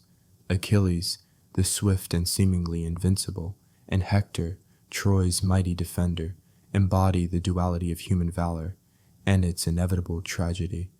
Yet the myths did not merely relish violence and heroics, they articulated a profound sense of humanity. The heroes wept, the women mourned, the cities were brought to ruin not by weapons, but by fate. The Trojan horse, a masterstroke of cunning instead of brute force, symbolizes the profound wit wrapped within Greek ethos, leading to Troy's eventual downfall by turning its own beliefs on themselves. This interplay between mythological narrative and historical evaluation creates an enduring city of myths, one that leaves its footprints across centuries. The tales transform the ruins, amplifying the whispers of stones brushed by time.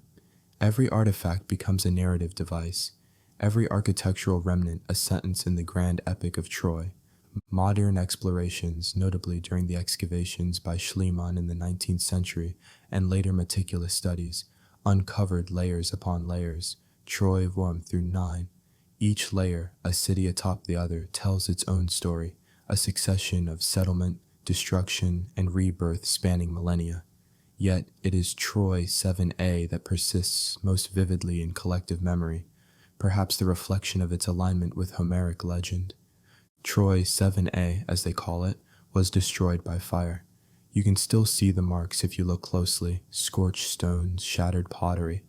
There are no bodies here, no skeletons left in the doorways, no mass graves, but there are clues, broken sling stones clustered in corners, burned grain still tucked in storage jars, a collapsed wall where someone may have made a last stand, or simply tried to escape.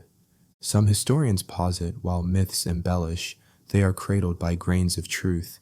The archaeological footprint indeed sustains the possibility of a great conflict, perhaps a siege, a culmination of Troy standing amidst powerful neighbors. The shards of evidence speak to a city whose end arrived in tumult, consistent with the tales yet grounded by scientific inquiry. Yet, in unearthing Troy, we uncover more than once thriving markets or defensive towers. We unlock the potent spell of stories, the everlasting capacity of Troy to awaken wonder, to evoke contemplation on the nature of human endeavor, the fragility of loyalty, the vehemence of love, and the shadows of vengeance. With each literary recounting, from Homer to the Romans through Chaucer and into modern recreations, Troy remains vibrant and dynamic, a timeless canvas upon which new interpretations are painted. The emotional breadth captured within the ruins and the sagas teems with timeless human frailty and virtue. This duality, the tangible ruins against the brilliant narrative weave, allows Troy to exist as a poignant chapter in both history and myth. It is a reminder of narrative power, the ability to shape identity and memory, perpetuating the city far beyond its physical existence. Historians and poets alike continue to revisit Troy, driven by the city's unique legacy, one unparalleled in both human determination and the boundless realms of the imagination. As stories keep breathing life into once-forgotten stones, Troy evolves as a cultural touchstone, a fusion of evergreen narratives with time-tested truths. Thus, even under serene Anatolian skies, Troy whispers its eternal allure, a myth transformed into legend and a city forever shaped by the delicate interplay between the tangible and the imagined. The intersection of history and legend often presents a landscape littered with both artistry and omission, wherein the echoes of ancient battles and whispered myths blend indistinguishably. This chapter navigates the blurred lines between these epic tales and the real lives they might echo, examining how human emotion transcends epochs and how these enduring stories resonate with our innermost hopes and fears. Delving into the peaceful past where history unfolds in tranquil layers, we can explore a world that is both a haven for imagination and a resting place for the mind. In the quiet hills of ancient Manoa, where olives grow abundantly and the air carries the gentle hum of buzzing bees, lay the foundations of Knossos, It was here, amidst the soft rustle of leaves and sun-dappled stones, that the legend of the Minotaur was born. But was it a monster that lurked beneath the elaborate palace, or perhaps the embodiment of chaos harnessed by the ingenuity of human hands? These tales, rich in poetic embellishment, echo the deepest labyrinths of the heart and soul, casting shadows that loom larger than life in our collective memory. Consider the tale of Troy 7a, traditionally recounted through the grandiose verses of Homer. The city, as they call it now, was found to have been destroyed by fire. You can still see the marks if you look closely: scorched stones, shattered pottery. However, amidst this destruction, we find a curious absence of human remains. There are no bodies here, no skeletons left in the doorways, no mass graves. The silence of the past is loud in its mystery, though clues persist: broken sling stones clustered in corners, burned grain still tucked in storage jars, and a collapsed wall where someone may have made a last stand, or simply tried to escape. These ruins tell a tale not of valorous battles or heroism, but of the quiet interplay of daily life and its inevitable end. We are left to ponder whether the real characters of this story knew Achilles or Hector, or if those names were bestowed upon them by storytellers seeking to anchor their skyrocketing fantasies to the ground. Yet, as we walk among these stones, each step echoes with the unseen footsteps of those who once lived here, weaving across juxtaposed tapestries of lore and reality. As we untangle the threads, a peace settles within the heart of history, a dimension of silence and ease that stirs a seeking mind into a restful state.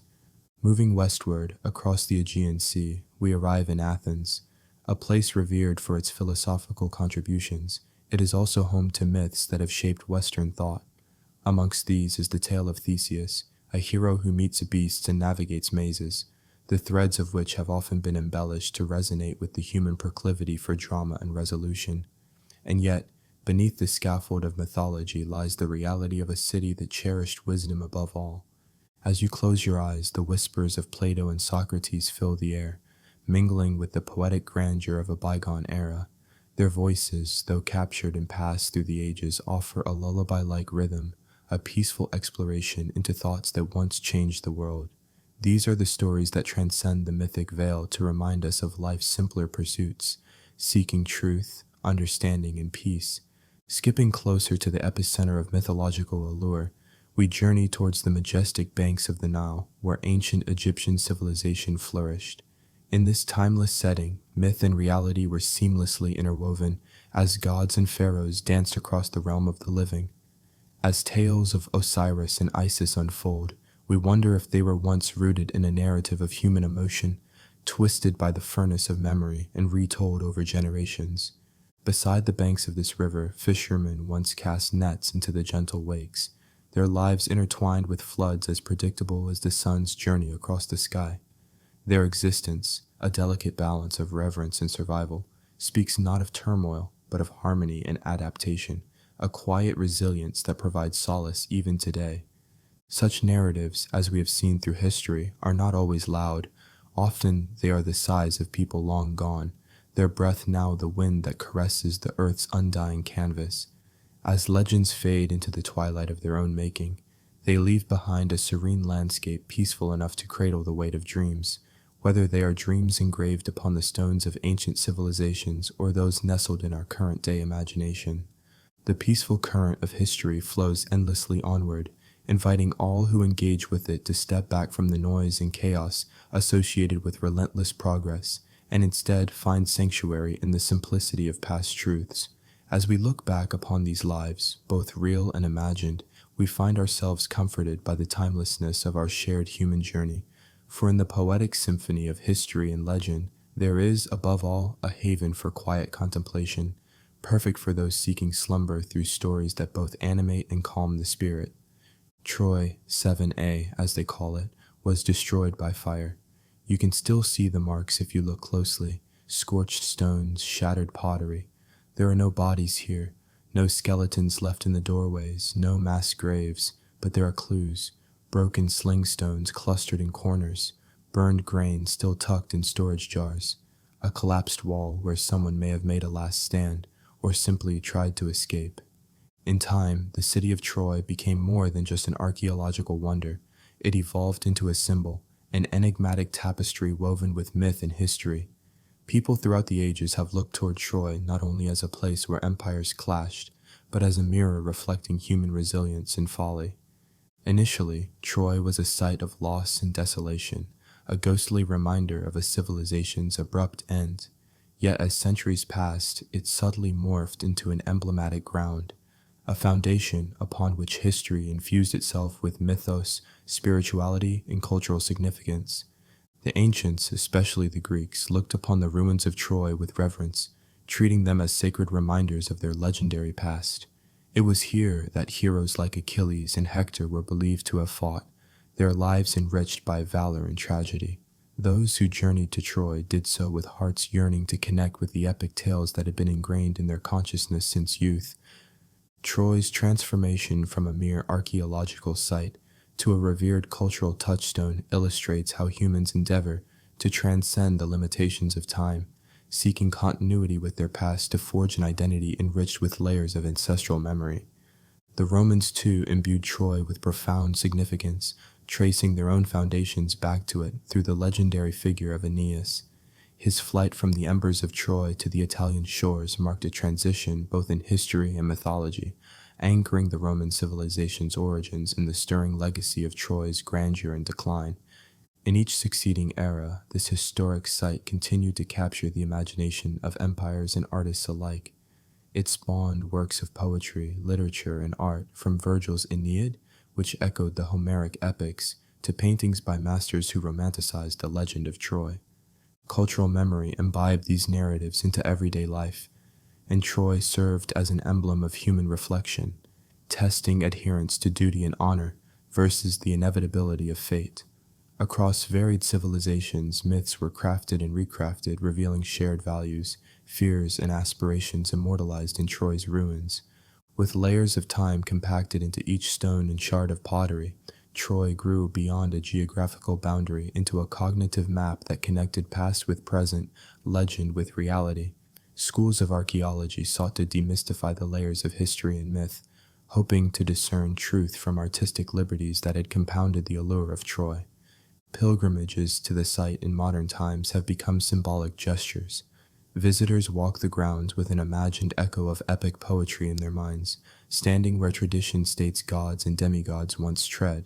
They are often invoked by the desire to witness the tangible intersection of narrative and history, to find a piece of themselves in the ruins described by Homer and Virgil. In this tactile encounter with the past, people aren't simply spectators of history, but participants in an age-old dialogue. As they traverse Troy's grass-covered hills or scrutinize its ancient artifacts, they partake in a contemplative act that reflects on the enduring influence of human stories. Through generations, such places as Troy remind us that, while civilizations may crumble, the stories we build upon them are eternal. The ruins manifest both decay and renewal, a continuous dance between oblivion and remembrance that shapes cultural identity over centuries. In every brick, in every shard, Troy offers a timeless narrative that encourages individuals and societies to reflect on the dual nature of creation and destruction, loss, and legacy. Odes of antiquity still hover over its remnants, shaping heritage and collective memory as guides for future introspection. As such, the story of Troy is not just about what happened, but how it continues to resonate, a testament to its power to inspire reverence built upon ruin. It serves as an evocative premise for understanding identity and heritage within the framework of collective memory that transcends time.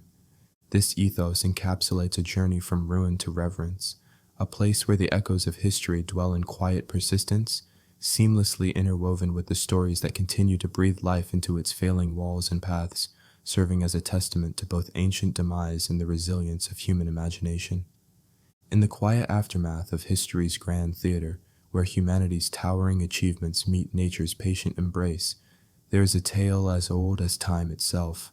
The chapter reflects on how the natural world reclaims human creations, meditating on themes of coexistence, loss, and renewal. Within these tales, nature is not merely a backdrop, but a profound reminder of life's inexorable cycle. The old city, once bustling with life and ambition, now lay silent, a testament to the relentless passage of time. Tall grasses whispering in the breeze had overtaken cobbled streets, weaving through the remnants of civilization. Walls that once stood proudly crumbled under layers of moss and vine, while tree roots hungrily devoured the foundations of forgotten homes.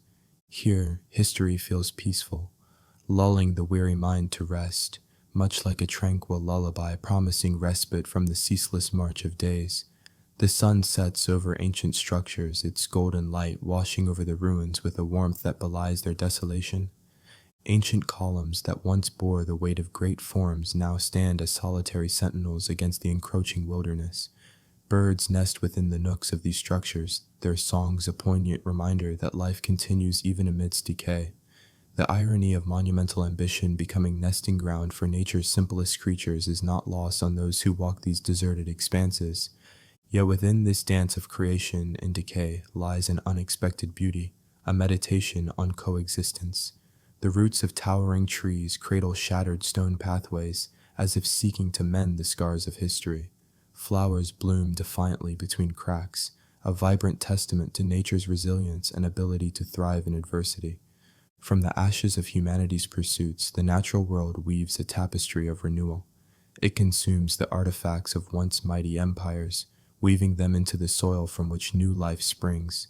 In this quiet reclamation, there exists a deep wisdom, a humbling reminder of the transient nature of human endeavor. In quiet reflection, we realize that nature does not forget. It holds within its grasp the stories of triumph and loss, bearing witness to the hubris and humility of all who have walked its lands. Through this lens, history is indeed peaceful, a solace to those seeking understanding in the remnants of what once was. As we ponder the mighty structures that have returned to dust, we are reminded that in the end, all human creations are fleeting.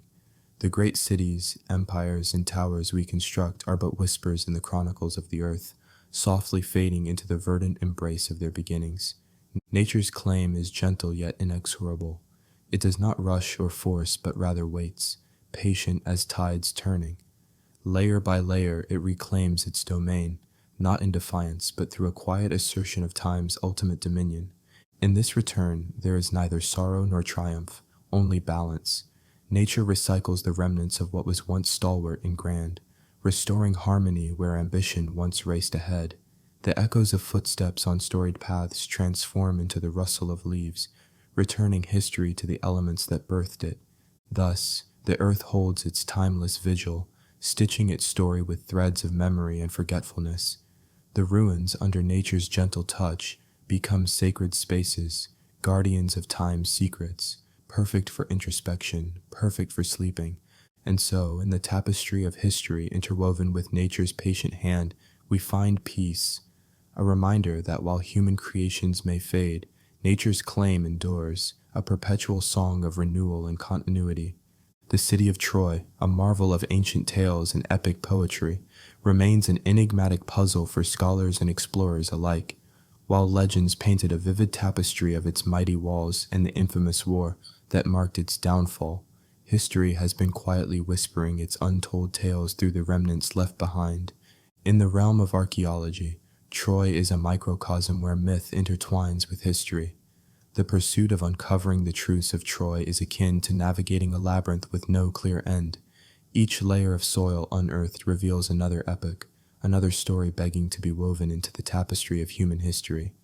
Like the phoenix, Troy rose and fell multiple times, embodying the cycles of creation and destruction.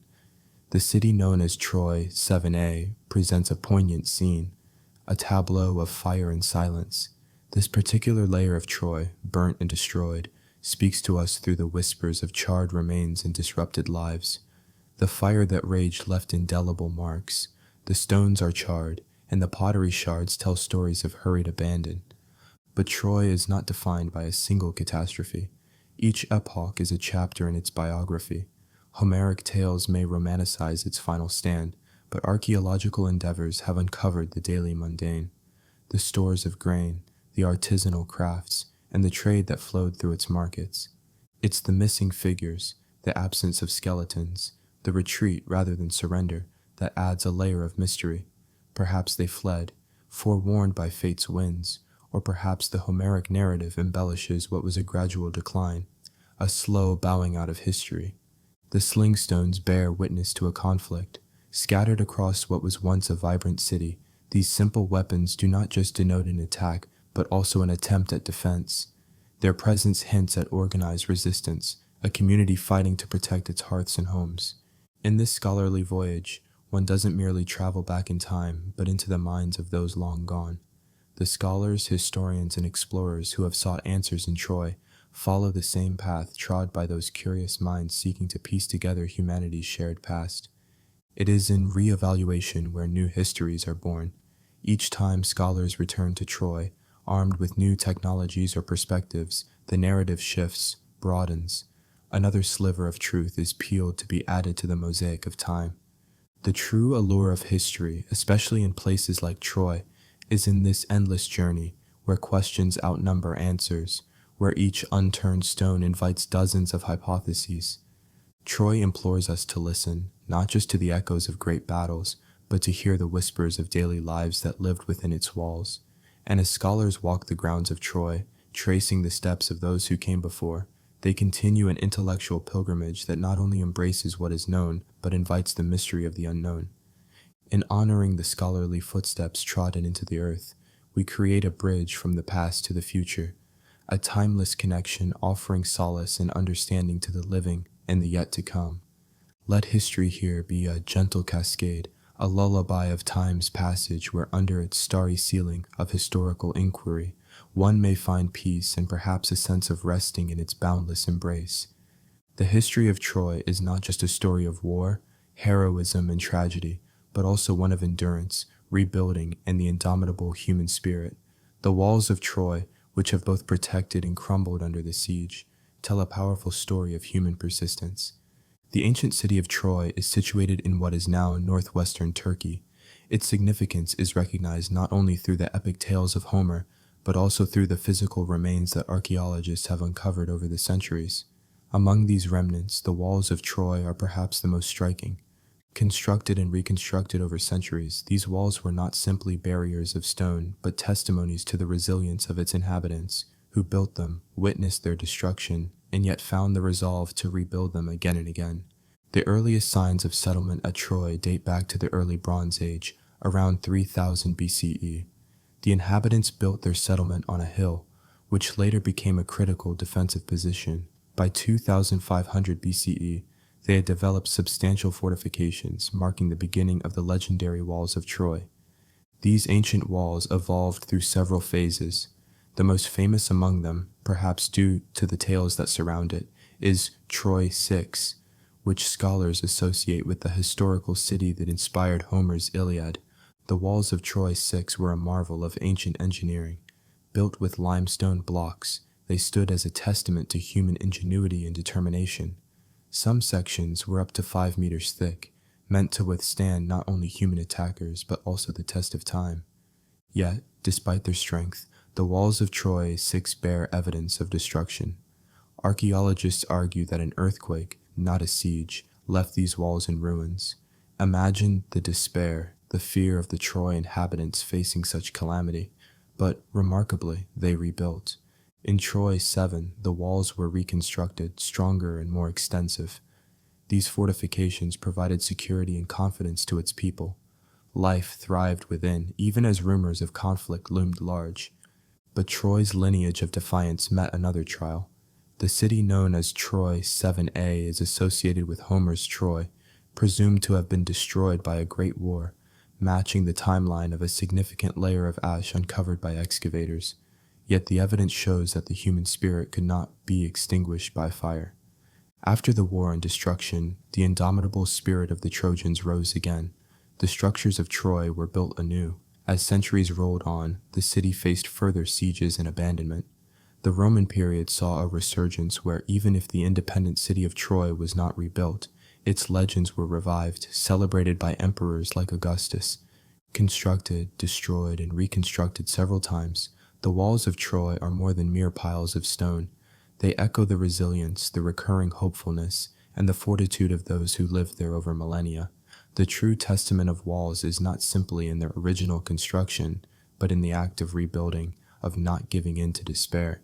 So as you fall asleep with this peaceful history, reflect not just on the tales and battles narrated across time, but on the quiet assurance that humanity perseveres, building walls anew and shaping destinies through trials, triumphs, and the passage of centuries.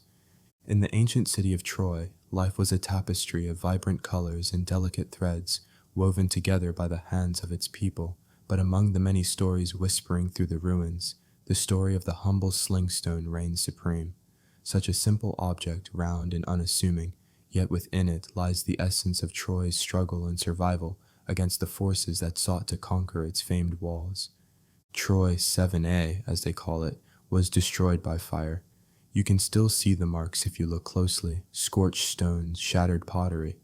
There are no bodies here, no skeletons left in the doorways, no mass graves, but there are clues: broken sling stones clustered in corners, burned grain still tucked in storage jars, a collapsed wall where someone may have made a last stand or simply tried to escape.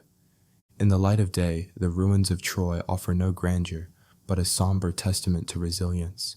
The sling stones, once hurled with furious intent, now rest quietly amidst the rubble.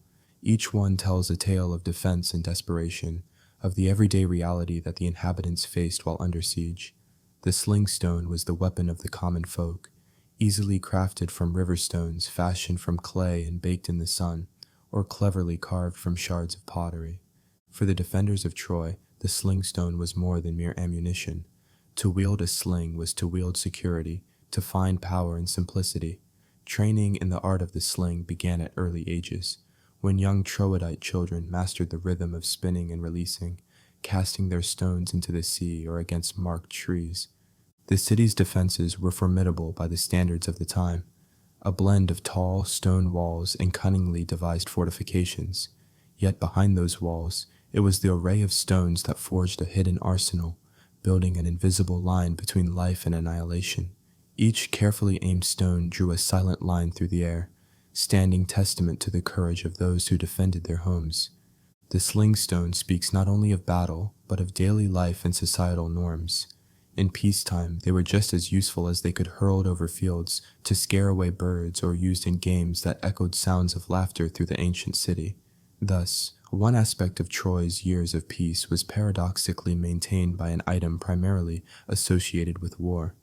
The citizens of Troy were well aware of their city's strategic importance and thus maintained their defenses meticulously. Every generation contributed to the fortification, ensuring the survival of their lineage against attacks from enemy forces desperate to breach the famed walls. Skilled slingers were the pride of their communities, their prowess honed to protect their city from external threats. As the winds blow through the open passages of the ruins, there's an inherent peace settled upon the landscape, a stark contrast to the turbulent history witnessed by these stones. Visitors strolling along the ancient paths can almost hear the quiet echo of stones striking shields, the thuds mingling with distant sounds of waves crashing upon the nearby shore. In these waning hours of dusk, when the sky transforms into a canvas of muted hues, one might feel the embrace of history, a reminder of Troy's indomitable spirit. There's a comforting, soporific quality to the ruins at this time, a lull that seems to wrap around the soul like a gentle story sung softly through the annals of time. The story of Troy's slingstones gently reminds us of the enduring aspects of human nature: hope, courage, and ingenuity in the face of adversity. Beneath the earth, these ancient remnants lie undisturbed, perfect for dreaming into history, a history where the sling, ever so humble, played its enduring part in shaping the saga of a city immortal. In the intervals between silence and song we find history, nestled like a soft whisper that grows into an epic tale. History is often perceived as a quiet tapestry, gently woven with threads of forgotten lore and the resonant melodies of epic poetry. Yet this is not to say it is devoid of power, for in its nuances lie the keys to our understanding of the past and our ever-evolving relationship with narrative and storytelling. Troy 7A, as they call it, was destroyed by fire. You can still see the marks if you look closely: scorched stones, shattered pottery. There are no bodies here, no skeletons left in the doorways, no mass graves, but there are clues: broken sling stones clustered in corners, burned grain still tucked in storage jars, a collapsed wall where someone may have made a last stand, or simply tried to escape. This image of Troy, drawn from the shadows of antiquity and painted vibrantly by the bard's songs, serves as a perfect example of how history and storytelling are intertwined, each given weight through the other. The silence of Troy's ruins speaks volumes, but it is in the songs of Homer that we find the animus of Troy's narrative: forged heroes, mythical battles, and the tactile emotions of love and loss. The silence of forgotten history can often feel like a gentle silence, a peaceful expanse where the mind can rest. In this silence, history is perfect for sleeping, providing a tranquil backdrop against which our contemplations of the past may unfold.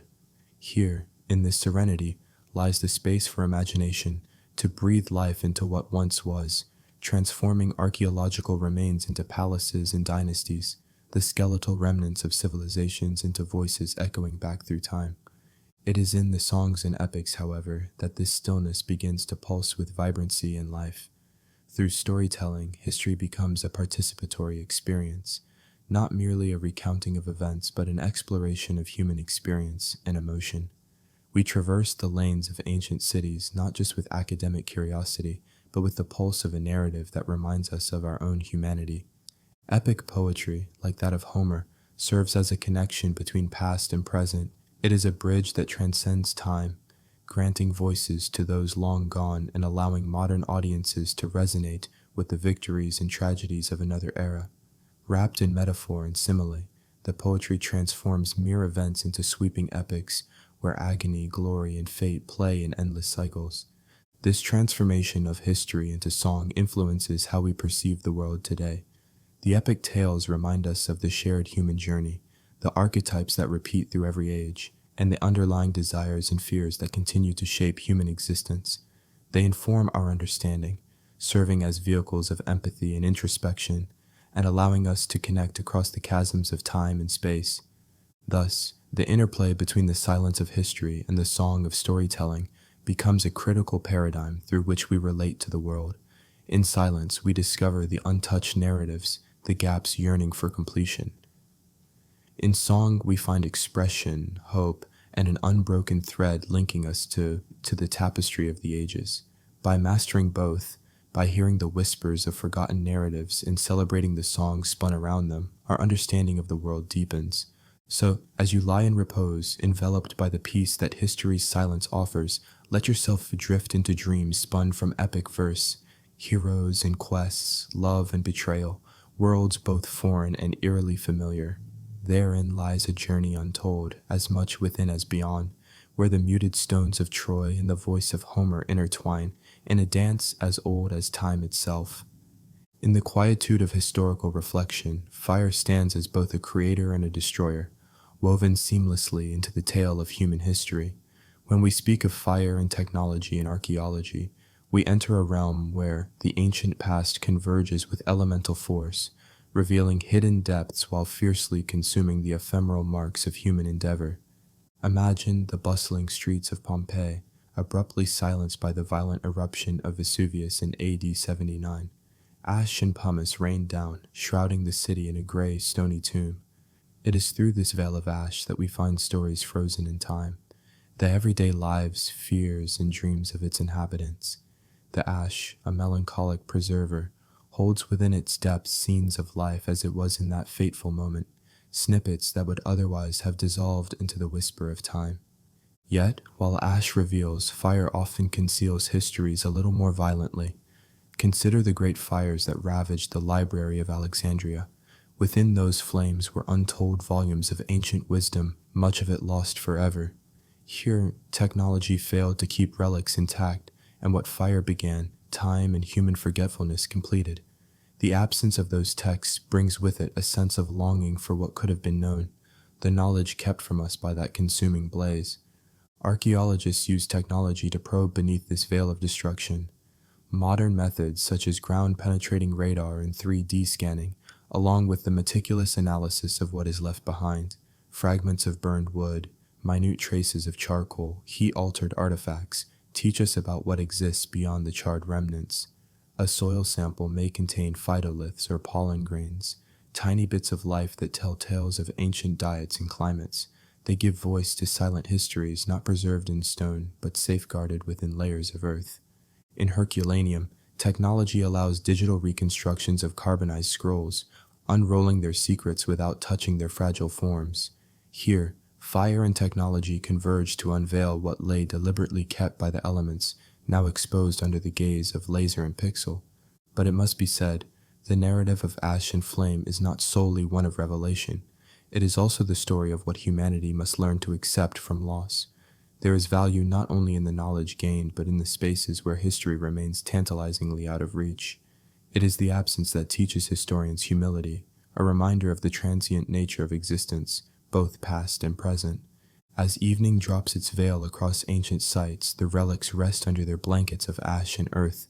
Through the deep time, they communicate in a silent language, imparting wisdom and caution in equal measure. Our task is not only to dig, but also to listen to the stories held in the quiet and in the void. Between the lines of history written in flame and sealed in ash, there lies a gentle path. It is a path best traveled with both hands wide open, welcoming what may be revealed and accepting what will remain hidden forever. These revelations and mysteries offer a serene insight, perfect for contemplation and peaceful understanding as we inquire into the mysteries of the past. Troy, nestled near the Dardanelles, is often seen through the prism of its epic tales of war and heroism, but beyond the siege and glory lies a daily life less frequently chronicled, an existence marked by community, commerce, and kinship. As dawn broke over the vibrant settlement, its residents rose to the rooster's crow, a sound as familiar as the bracing sea breeze. Within the sturdy walls of homes built from sun-baked bricks, families greeted the day. These dwellings, modest yet durable, were a testament to the resilience of Troy's people. Though they lacked extravagance, the homes exuded warmth and liveliness, with minor adornments suggesting personal touches, a carefully woven tapestry here, a cherished painted vase there. The heart of the home often centered around the hearth, a place of warmth, sustenance, and gathering. Here, the first flames of morning were kindled, banishing the night chill and awakening the comforting aroma of baking bread. Using ancient but effective tools, women skillfully ground wheat into flour, preparing dough for flatbreads and simple pastries that would sustain the family throughout the day. As families awoke and broke their fast, Troy's streets slowly filled with life. The streets, nothing more than packed earth bordered by the earthen walls of houses, teemed with people exchanging greetings, gossip, and news. Children played carefree games while elders looked on, sharing stories that passed wisdom through the generations.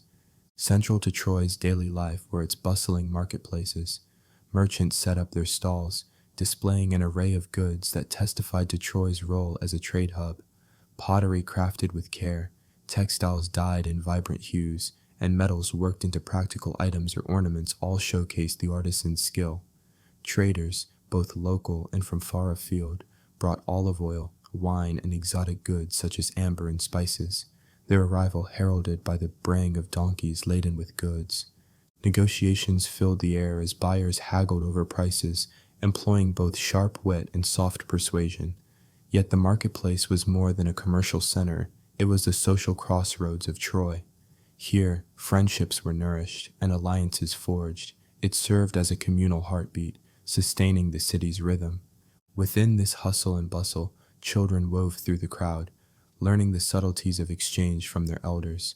Their laughter merged with the warm chatter of conversation, creating a soundscape of living history. In quieter corners, storytellers spun tales both mesmerizing and instructive, some recounting Troy's legendary heroes, others offering cautionary fables. The sun reached its zenith and the city paused for rest. Workers, weary from toil, sought respite in shaded courtyards, where gentle breezes provided relief from the scorching midday heat. Meals were savored unhurriedly, fish from the nearby sea, fruits ripened under the anointed sun's watchful eye, and grains that had witnessed the cycle of the moon. Afternoons slipped into evenings, and as the sky melted into hues of amber and lavender, Troy transformed yet again. Communal feasts sometimes illuminated the twilight, gatherings that celebrated not just occasions of importance but everyday existence. The laughter of friends and family harmonized with the crackle of flames and the melodies of simple instruments. Stories told at gatherings invoked the gods' favor, interspersed with drinking songs and dances that linked citizens with their ancestors' spirits. These social gatherings strengthened communal bonds, ensuring that Troy's culture and customs were handed from one generation to the next. As night draped its canopy over the city, homes were once more the focus of life. Lamps flickered in windows, illuminating family discussions or lulling moments of tranquility. Parents shared bedtime stories, and dreams transported children to realms of their own making, yet perhaps to the grand adventures sung by bards in the marketplace during the day. Troy's daily life was vibrant, its people industrious yet harmonious within their roles. Families faced challenges together, creating a tapestry woven with shared resilience and cultural richness. Commerce supported prosperity, while social interactions fostered unity. And throughout every aspect of life, from dawn's first light to the final embrace of dusk, there lingered the timeless whispers of the city's enduring spirit. In the warm embrace of history's tapestry lies Troy, an ancient city renowned not merely as a singular entity, but as a continuum of a rich and expansive narrative, an orchestra of varying melodies and harmonies brought to life through the rise and fall of multiple cities atop one another, each new layer resting gently upon the accumulated ruins of the past. To speak of Troy is to delve into an archaeological palimpsest where each layer, each city, and each epoch meld into the singularity that we often refer to as Troy. Troy's history is but a meticulously interwoven fabric of numerous stages and developments, each striving posthumously to retain its stature against the ravages of time while seeking to absorb lessons from the predecessors that lie beneath it. Yet, this perpetual cycle of renewal and obliteration certainly does not arise from ignorance. Rather, it suggests an almost poetic resignation to the inevitability of transience, where new incarnations embrace vulnerabilities carried forth from forerunners. Through this reflection, narratives unfold, and one finds both solace and intrigue therein. Tahasura. Troy I represents the stirring beginnings of this historic habitat. Born in the late 3rd millennium BC, Troy retained an agricultural essence at its foundation. Its architecture, formed by early attempts at constructing defensive walls and circular fortifications, laid the groundwork for what future iterations would build upon, reflecting cautious optimism and steadfast grit as it braved the passage of time. Yet, the earth trembled and the winds howled, extinguishing this proto-city as nature's inexorable whim. Thus began a cycle ingrained in this land, a pattern of creation and destruction inevitably embraced by its successors. Rising from the ashes of Troy the First, the mantle was passed to Troy the Second, an epical transition that marked a more pronounced embodiment of urban grandeur and more sophisticated craftsmanship engulfing the skyline with monumental gates and cultural refinement. Golden treasures reflect its prosperity and commerce, artifacts that beckon memories of affluence. Yet its end would be abrupt, amidst fires that would cleanse the stage, leaving behind but charred remnants for archaeologists to ponder in somber silence. With Troy 3 to 4 to 5, the heavens remained unkind, less a singular city and more a silent span whose whispers dwell softly in the loom of yarn. These incarnations learned from past downfalls. More discreet, these cities fortified themselves with meticulous care. Layers of stones carefully arranged asserting architectural ambitions, while nurturing seeds of cultural and societal innovation beyond survival. Each city lay as a nurturing ground, a seedling rising from past ashes, welcoming its growth as it danced with silent purpose under a sky that watched and waited patiently. The stories written by Troy the Sixth reverberate with hints of flourishing elegance followed by cataclysm. Here, societal structure and strategic defenses unfold in a vivid narrative of progress and wisdom, displaying city walls of formidable personality that intertwine strength with imagination amidst vibrant lifestyles. Yet the earth again was deemed restless, quaking and rippling under the demands of stubborn permanence. Resilient yet impermanent, Troy 6 fell to the shifting tectonics of time, its lessons and incursions now transcribed upon the soul of its successor. Troy 7A, as they call it, was destroyed by fire. You can still see the marks if you look closely, scorched stones, shattered pottery.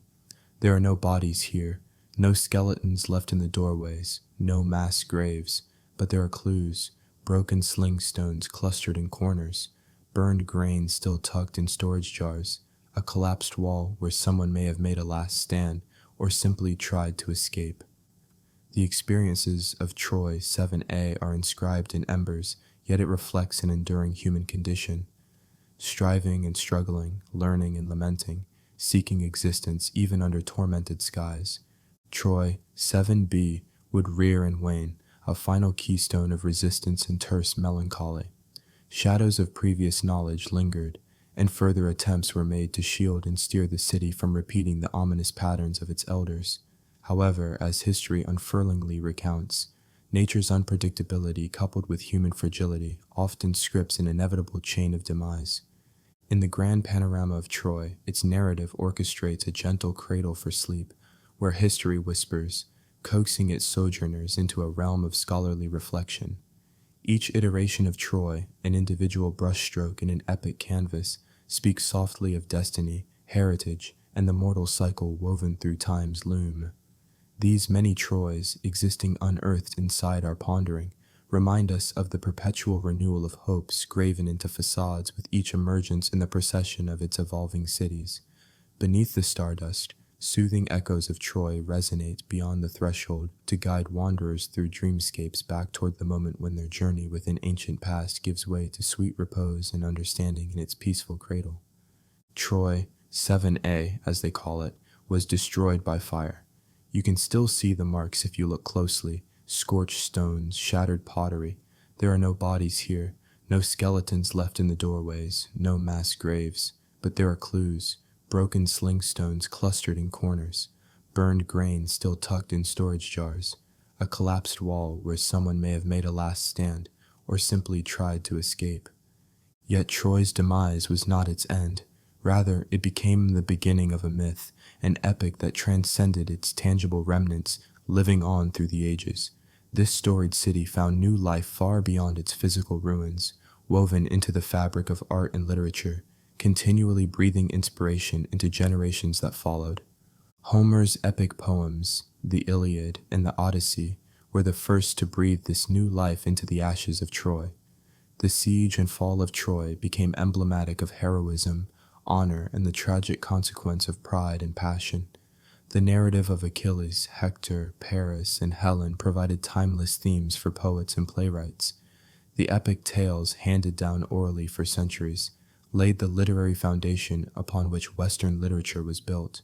In Rome, Troy found a second birthplace. The Aeneid by Virgil anchored the city's legacy into Roman lore. Aeneas, a survivor of Troy, becoming the forefather of a lineage that led to the rise of Rome, further immortalized Troy's endurance. This connection fostered a sense of historical continuity that Rome embraced, establishing itself as a new successor to the glorified past. Renaissance artists, fascinated by classical antiquity, revisited Troy's narratives, infusing their works with imagery of its legendary characters and battles. This era saw illustrations and paintings capturing the rage of Achilles, the tragedy of Hector, and the beauty of Helen.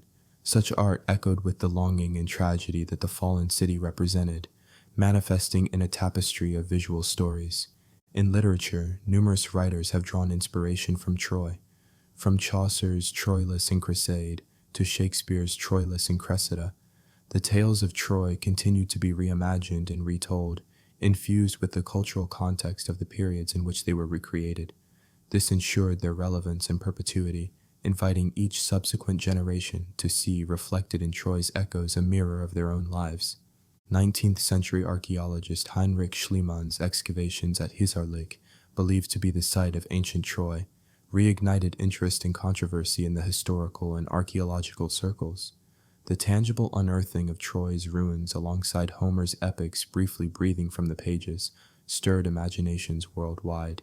His discoveries, though contested and marred by disputes over methodology, re-etched Troy into the annals of once and future realities. In modern academia, Troy continues to serve as a confluence of mythology and archaeology, where fact and fiction intertwine. Scholars dissect the layers of Troy, peeling back the strata of history while revealing the elasticity of its myth. Updated methods of analysis uncover more about life in ancient Troy, providing deeper insights into how its culture influenced and was influenced by contemporary civilizations.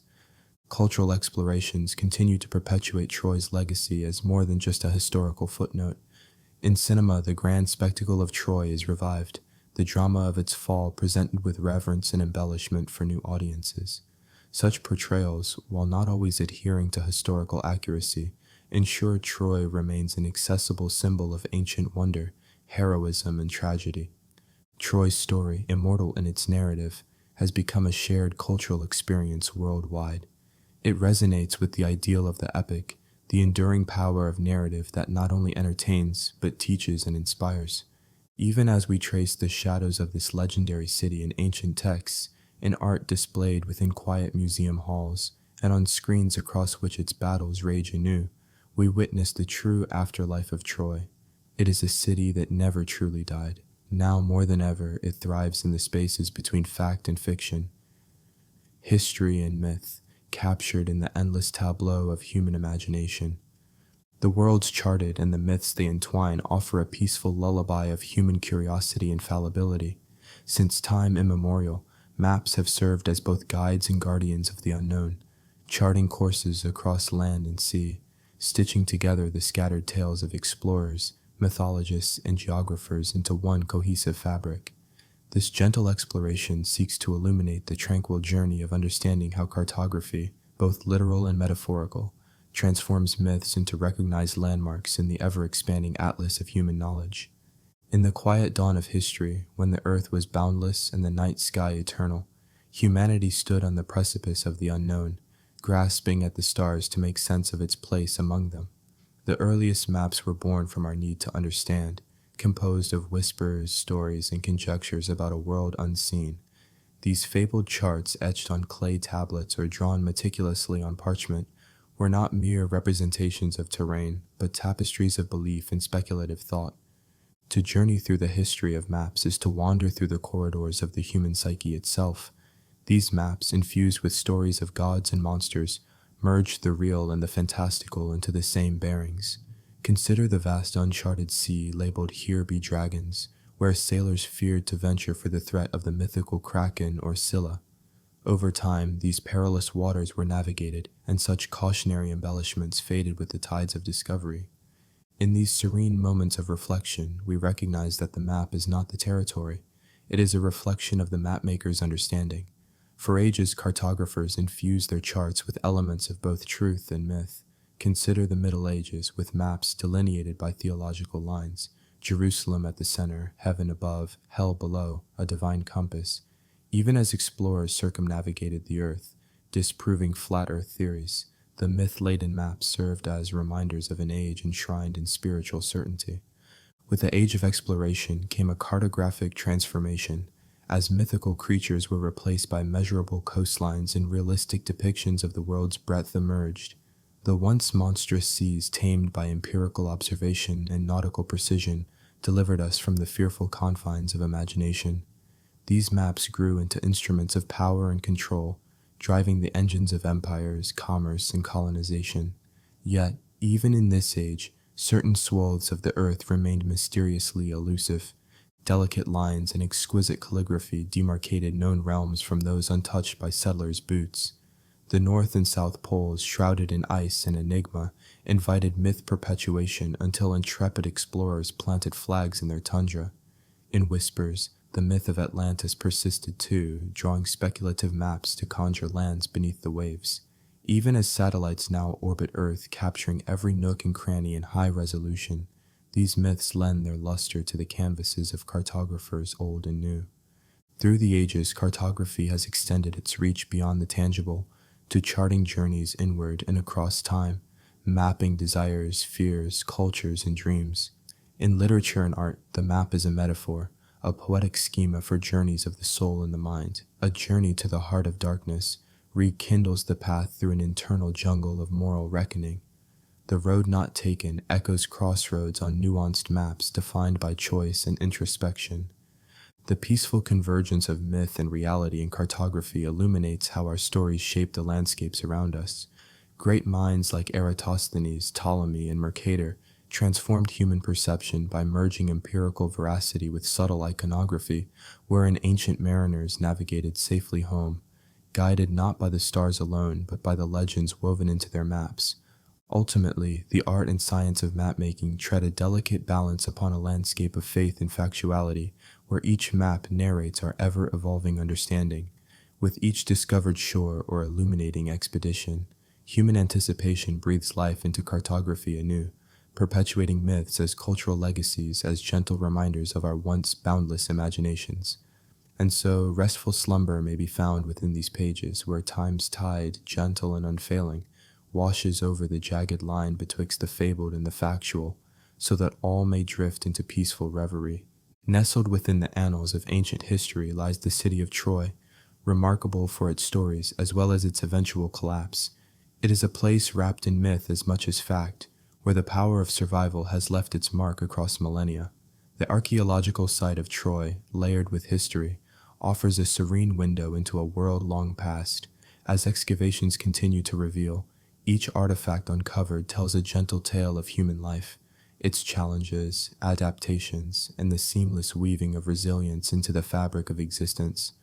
Within the excavated layers, artifacts emerge, each cloaked in the soothing whispers of time. Among them, pottery stands prominent. From the practical to the intricately decorative, every shard signifies the ordinary and extraordinary lives of ancient Trojans. Consider a plain gray ware storage jar, its smooth surface once vibrantly alive with the hues of earth. Its symbolic resonance lies in sustenance, as the silent guardian of grain, pulse, or oil, understated yet essential. Imagine, if you will, a child or an elder, filling these jars with the produce of harvests hard won. As you close your eyes and listen, echoes of laughter and the hum of daily life emerge, fostering calm even in times of struggle. And this modest jar survived the fires that consumed Troy 7a, scorched but unyielding, its story of endurance whispering through the ages. Another poignant artifact is the spindle whorl, a compact disc carved from stone or fired clay. Spindle whorls constituted the backbone of fabric production in ancient Troy, their presence underpinning the gentle rhythms of survival stitched into everyday life. Each turn and twist of wool or flax around the spindle was an act of creation, spinning thread from raw fiber. Close your eyes and feel the serenity that envelops you as you imagine the rhythmic, meditative motion of spinning.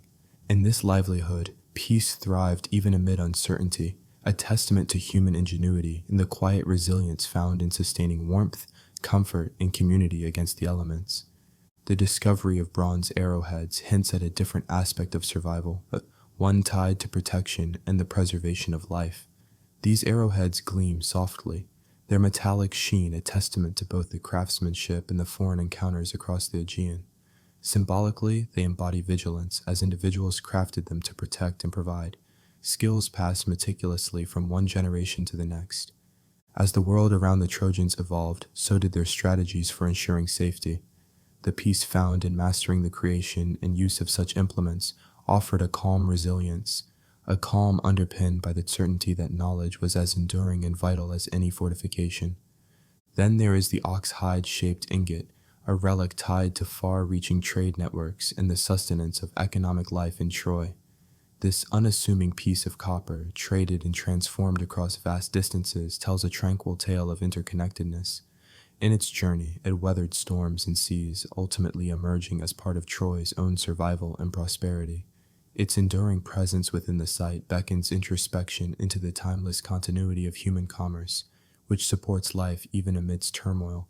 Together, these artifacts offer peaceful narratives of endurance, resilience, and the will to survive, each standing as tokens of human persistence.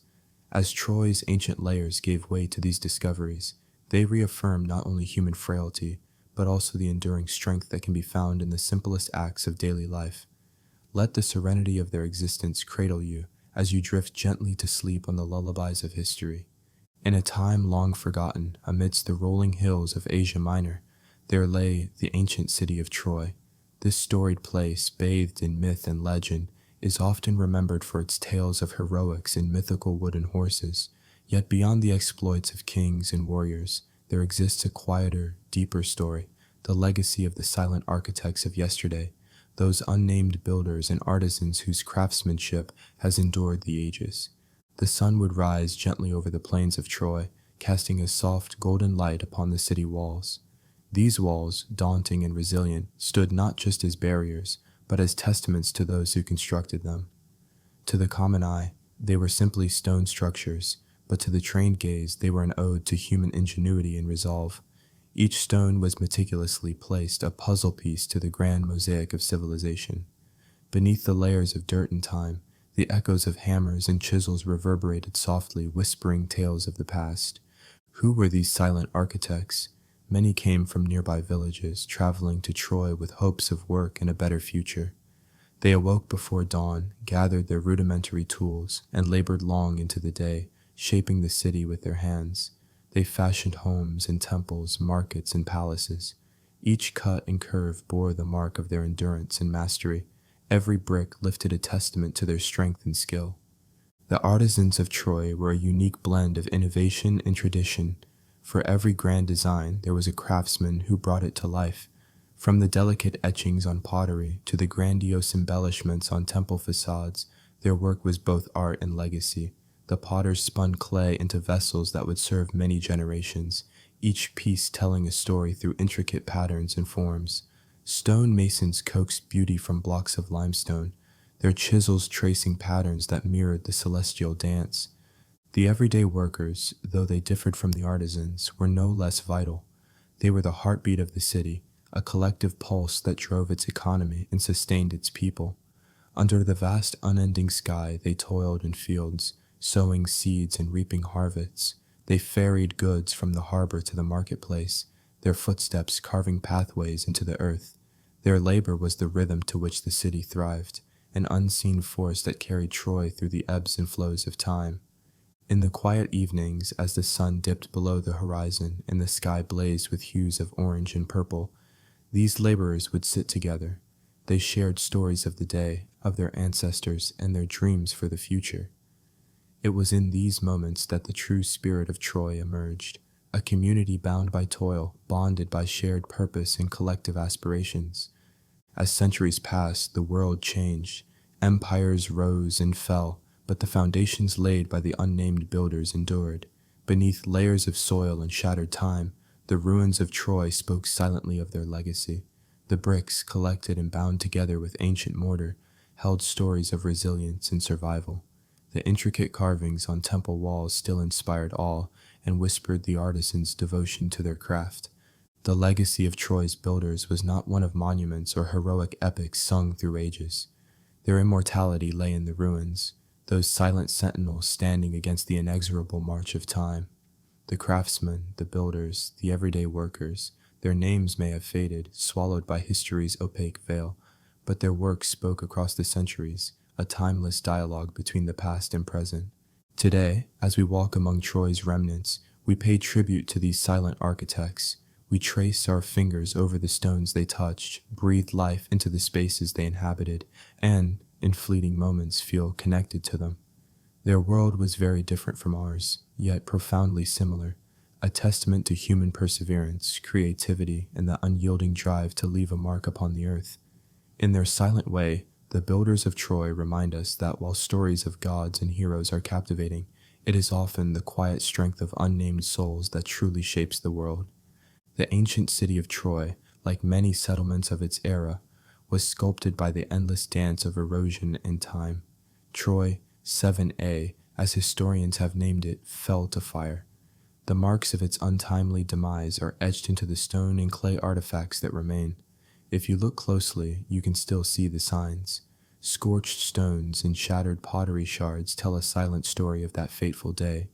No human remains were discovered amongst the ruins. No skeletons lie in doorways, frozen in their final panicked flight. No mass graves filled with the victims of chaos. Yet, clues abound. Broken sling stones clustered ominously in corners suggest a siege. Burned grain, once carefully stored in jars for future days, speaks to a life interrupted. Erosion, both a creator and a destroyer, has dictated much of history's course. The sands and winds, the rain and rivers wear away the layers of human ambition, softening the hard edges of constructed lives and monumental achievements until they meld seamlessly back into nature. Time, that relentless companion of erosion, acts quietly but inexorably against the constructs of man, eroding mountains of effort and intent into plains of forgetfulness.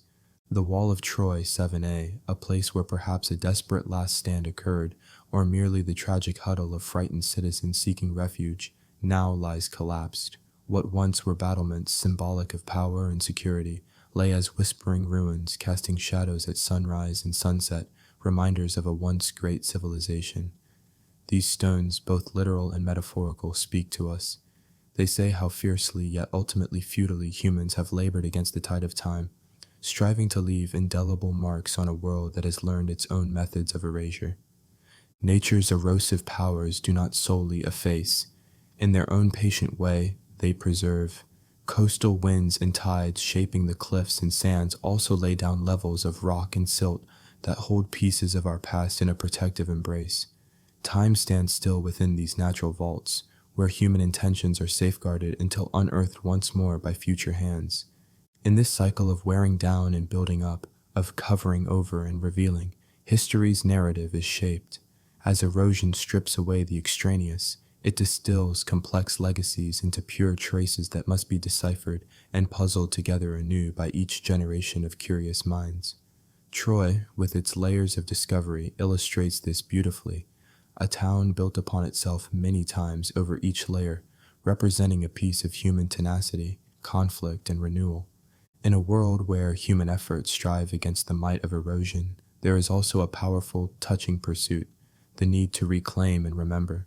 The fear that once cast our words in stone now drives us to digital storage. We write and record ferociously, knowing full well the paradox of our efforts against the wind's relentless rushing, the water's coursing path, or the quiet burial beneath sediment layers. Can our digital marks withstand where stone falters? And yet, in striving to preserve that which we cannot keep, the human spirit endures. Walking the lands of Troy today, one might find tranquility under the quiet watch of such historic soil. Life there now is of peace, a serenity wrought from countless storms of conflict and time. And grass roots find anchor where heroes once trod, and flowers dance softly in the breezes that kiss broken columns. History as erosion allows us to understand the fragile beauty of the human endeavor.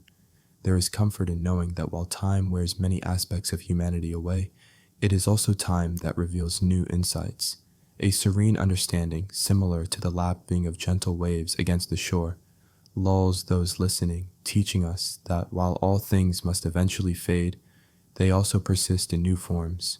The pursuit to reclaim is not in vain. It is a celebration of eternity, the memory of who we were, a testament to what we become. Thus, the story of erosion and eternity continues, both metaphor and reality, sculpting everything we hold dear, inviting us to listen to the peaceful lessons it offers. A story befitting the quiet lullabies of history, perfect to dream by. Hisarlik, a hill in the northwest of modern-day Turkey, has long been believed to be the ancient city of Troy, immortalized by Homer in his epic poems. The journey to Hisarlik is as much one of exploration and discovery as it is of understanding the layers of history that lie beneath the surface. Once the site of ancient conflict, today Hisarlik represents more than just its legendary battles. It is a testament to the enduring exploration of human history. Until the ancient city of Troy, often known through its literary depiction, reveals itself at Hisarlik over 4,000 years of continuous settlement. Each archaeological layer invites us to peer into the lives of those who came before. The most famous level, Troy 7a, is often associated with the setting of the Trojan War, where fire left its marks. Scorched stones and shattered pottery tell of a violent end, yet no bodies or skeletons remain to tell tales of those who perished in the chaos. What remains are clues, a collection of broken sling stones and burned grains in storage jars, whispering stories into the ears of those who dig carefully into the earth. The ongoing archaeological efforts at Hisarlik are as formidable as the legends that surround it. Excavations have revealed 9 major city layers, each born upon the remnants of its predecessor, like chapters in a book being written over millennia. From the first fortified settlements around 3000 BCE to the Roman city of Ilium of roughly 85 BCE, Each excavation season reveals more about the past. Scholars and archaeologists alike labor over fragments, piecing together the puzzle of Troy's existence and its role within the wider ancient network of the Aegean and Near East. And Nin, the site not only speaks to the allure of lost civilizations, but also of cultural interactions that span sea and land. The Mycenaeans, Hittites, and later Greeks all traversed this region, leaving cultural imprints. This intersection of civilizations fostered an exchange of ideas, technologies, and goods, influencing the development of Troy and the wider ancient world. Unearthed artifacts such as pottery, tools, and adornments reveal the cultural and economic exchanges that took place. And Hisarlik today is a living heritage site where modern developments mesh seamlessly with ancient history. A UNESCO World Heritage Site, it draws visitors from around the world, inviting them to walk through the ruins, to stand where perhaps Hector or Achilles once did. Museums nearby curate exhibitions that present findings from Hisarlik, bringing the stories of Troy's inhabitants to the public. And the integration of past and present is a dynamic dance seen in Turkey's cultural landscape. The preservation of such important historical sites is balanced with the needs of today's society, providing education and inspiration. Modern technology has also found its place in exploring Hisarlik, with digital reconstructions and interactive exhibits bringing the ancient world to life in ways not previously possible. Through the lens of Hisarlik, we find a place where history and myth intertwine, where the echoes of a long-past era continue to resonate today. It is a place that beckons both the scholar and the dreamer, an eternal reminder of the threads that weave humanity's past to its present. Meditations on myth and an exploration into the subjective nature of mythology, Troy's expansive dance between fact and fiction. Once upon a time, in the whispers of the winds and amongst the stars of the ancient skies, stories began to form. These stories, which humans have long called myths, have woven their way through the fabric of human consciousness, becoming immortal in the process. They are the narratives that fuel our dreams and color our perceptions. Humans, by nature, are storytellers. This intrinsic part of our being allows us to understand and interpret the world around us. Yet, myths are more than mere stories. They are vessels of truth, wrapped in allegory, and they transcend the bounds of logical reality. The journey of mythology, from oral traditions to written epics, mirrors humanity's journey through time. Mythology is inherently subjective. We mold its narratives with our minds, blending fact with fiction, history with imagination. And through generation after generation, these stories undergo transformations, retaining some original aspects while evolving into something new. Thus, myths provide continuity, connecting past, present, and future. Consider the city of Troy, eternally significant in its embodiment of this interplay between myth and history. Troy's story, most famously recounted in Homer's Iliad, serves as an illustration of how myths evolve, reflecting both the society that creates them and the values they wish to impart. Troy 7a, as they call it, was destroyed by fire. You can still see the marks if you look closely: scorched stones, shattered pottery. There are no bodies here, no skeletons left in the doorways, no mass graves, but there are clues: broken sling stones clustered in corners, burned grain still tucked in storage jars, a collapsed wall where someone may have made a last stand, or simply tried to escape. Yet the epic tale of Troy, with its towering heroes and gods, supersedes these archaeological remains. The Homeric epics, like the layers of Troy itself, are built on foundations laid down by earlier civilizations. From oral tales sung by bards to their written counterparts, each retelling of the story brings subtle changes, reshaping its heroes and altering its events. In this way, mythology mirrors the cultural and historical context of each new storyteller. The subjective nature of mythology allows it to adapt with time. As each storyteller passes down the tale of Troy, they infuse it with their understanding and experiences. Thus, the core narrative, a tale of love, war, and the whims of deities, transcends the specifics, becoming a universal commentary on the human condition. Within Troy's legend lies an expansive dance between fact and fiction. Archaeological discoveries indicate a historical basis for Homeric Troy, Yet the myriad divine interventions and larger-than-life occurrences elevate the city's demise to the realm of myth. Herein lies the beauty of mythology, its power not just to pass on factual truths, but also to instill in every listener a sense of wonder and recognition of life's deeper mysteries. Mythology speaks to us on a primal level, whispering truths wrapped in tales of gods and heroes. As much as these stories transform with time, they also maintain a consistency that keeps them relevant, regardless of the era. They remind us of our hopes and fears, love and hate, triumph and failure, themes that are timeless and universal.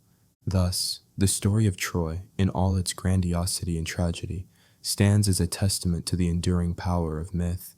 It reminds us that within the expanses of our imagination lies a profound truth that connects us all. To meditate on myth is to explore the depths of human consciousness, to touch the divine within storytelling. It is the realization that our stories, like Troy, reflect our shared humanity, guiding us through the ebb and flow of time, teaching us the lessons of past, present, and the potential futures yet to come. May these meditations on myth bring peace and serenity to your thoughts as you embrace their timeless dance. Troy 7A, as they call it, was destroyed by fire. You can still see the marks if you look closely: scorched stones, shattered pottery. There are no bodies here, no skeletons left in the doorways, no mass graves, but there are clues: broken sling stones clustered in corners, burned grain still tucked in storage jars, a collapsed wall where someone may have made a last stand or simply tried to escape. The city of Troy is often remembered for its grand tales. The names of Hector, Paris, and Helen echo through time. Yet the remnants of this once thriving city speak of more than just its legendary heroes. They whisper stories of the countless others, those who lived quiet lives in the shadows of grand narratives, unsung and unknowable. Among the grand palaces and temples there existed the simple homes of potters, weavers, and farmers. Each played a vital role within the city, binding society together like the strands of a giant tapestry. These are not stories of grand battles fought before towering walls, but rather tales of daily endurance and survival, marked by both mundane toil and quiet resilience. There was Callistrate, a modest potter whose hands shaped not only clay, but society itself. Each cup, each bowl she molded carried the essence of their daily lives. Her exquisite pottery, decorated with rings of intricate patterns, provided vessels for the city's sustenance. Her craft and art not documented alongside poets and fighters. Records of her name fade, but her legacy lives on among shards buried in the earth. In the marketplace, amid the aromatic wafts of spice and herb, worked Metrios, a farmer who tilled the fields birthed between city and wilderness. His hands, too, bared witness to the tireless labor of nurturing and harvesting barley under the sun's relentless watch. The grain that fed both peasant and prince alike came through his perseverance. His life, intertwined with the earth, saw not the grandeur of epic tales, but the steady persistence that cradles civilization. Euryale stood opposite the grand temples, a weaver by trade, spinning looms with fibers of the land.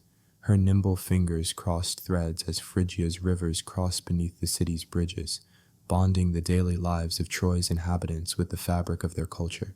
Her tapestries softened the city's cold stone chambers, bringing warmth in winter's grasp and heralding color with spring's bloom. Yet, she wove more than cloth. She interlaced community, trust, and a quiet defiance against oblivion. History often overlooks those like Callistrate, Metrios, and Euryale. The echoes of their diligence whisper faintly beneath the clamor of battles and romance, but their stories are essential, like the unseen undercurrent that shapes a river's surface. Nights in Troy could grow long and unyielding. Beneath starry stretches and gusting breezes, the city would find itself alive with whispered stories, of hopes and loves not unbinding, but blending into the very soil.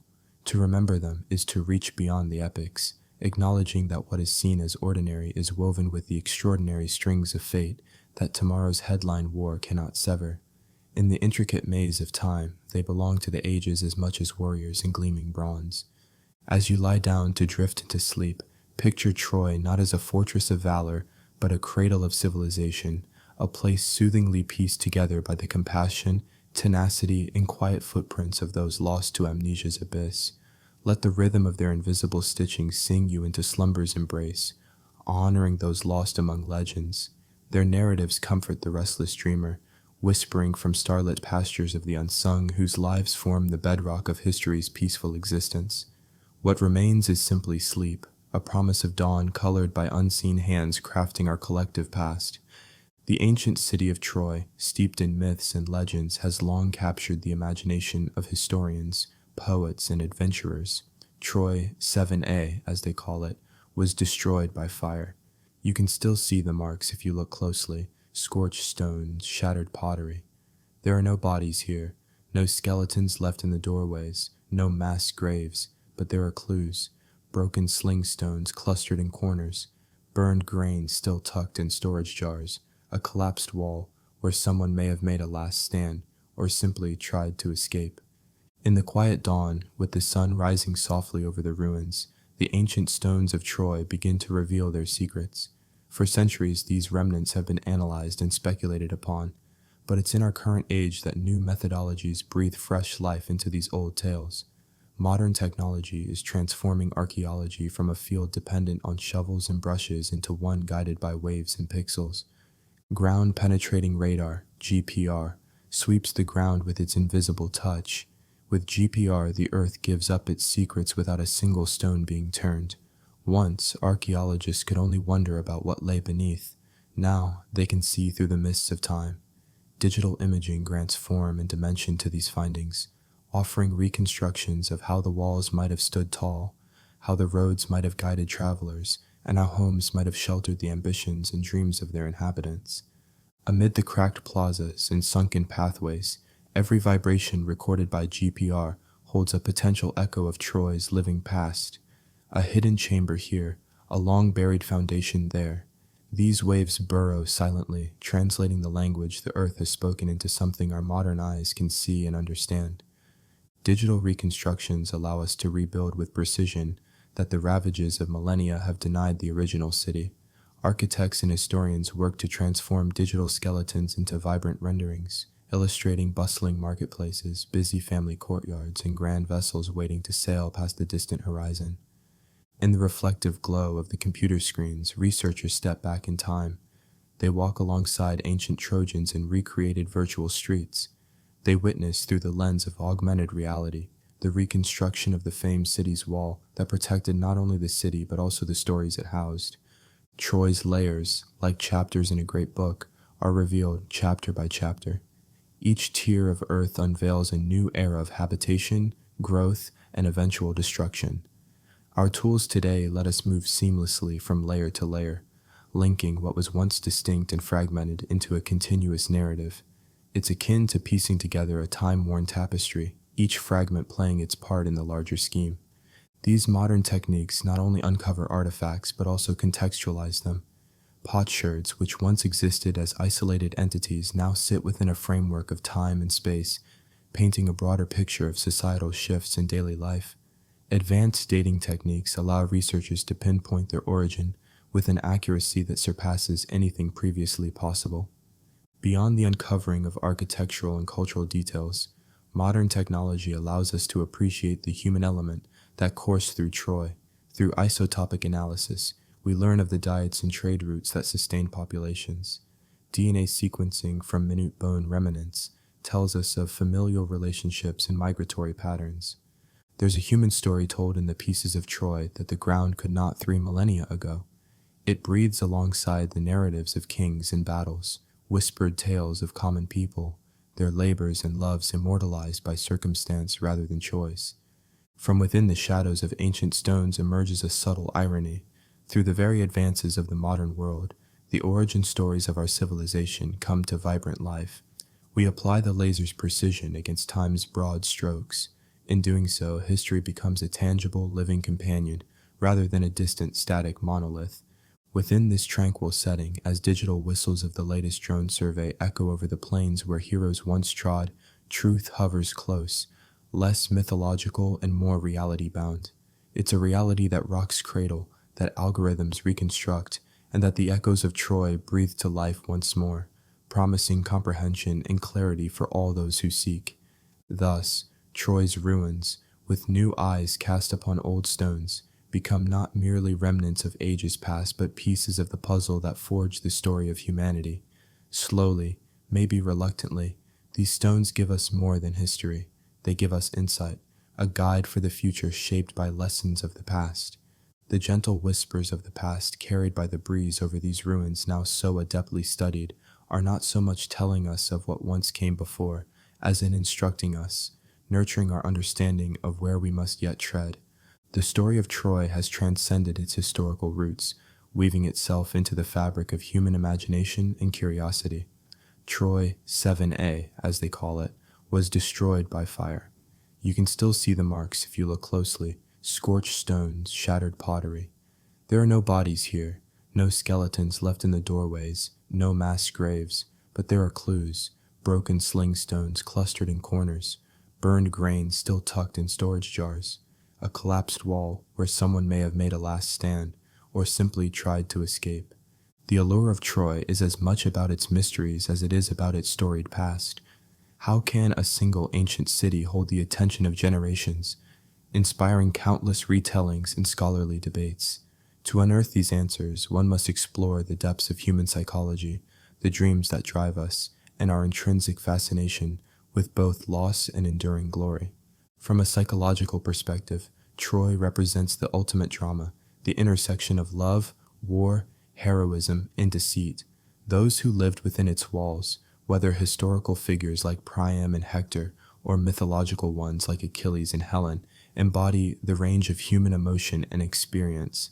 Their stories, captured in Homer's epic poems and countless works thereafter, tap into our shared understanding of conflict and resolution, of the struggle for honor and the specter of downfall.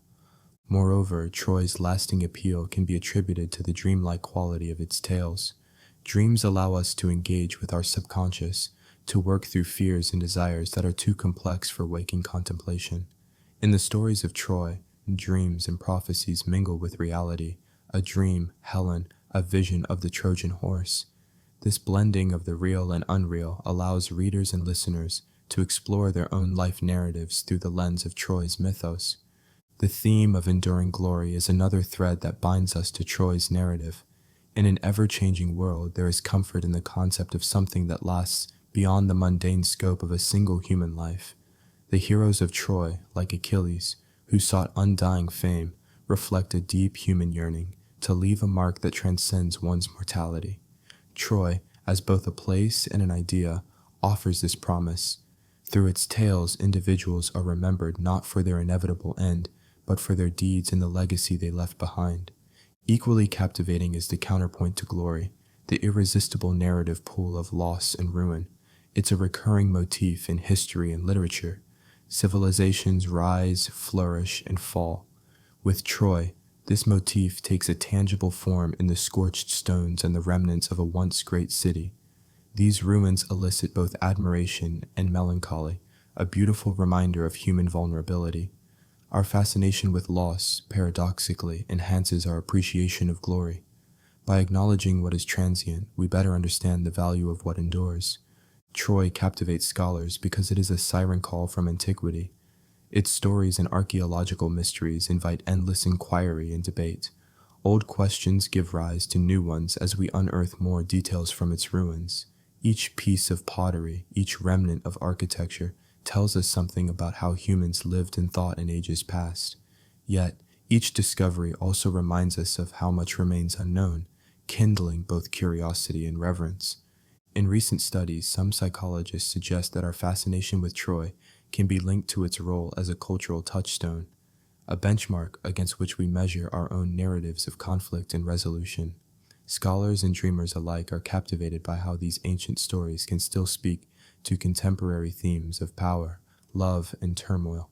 The beauty of Troy's tale is that it evolves with each generation, each reading, each uncovering of its stones. As you fall asleep, perhaps you'll dream of the windswept plains outside the city, where armies once clashed and heroes met their fates.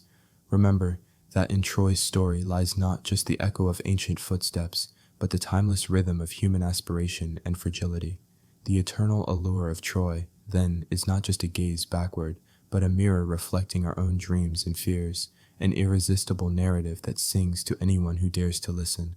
Once upon a time, in the fertile lands of northwestern Anatolia, there lay an ancient city known by the name of Troy. Troy was immortalized in Homeric epics, and for centuries scholars and enthusiasts tried to peel back the layers of legend to find the kernel of truth hidden at its core. Over time, the discoveries at Troy not only reshaped the understanding of the city itself, but also transformed how historians perceive the broader tapestry of the ancient world.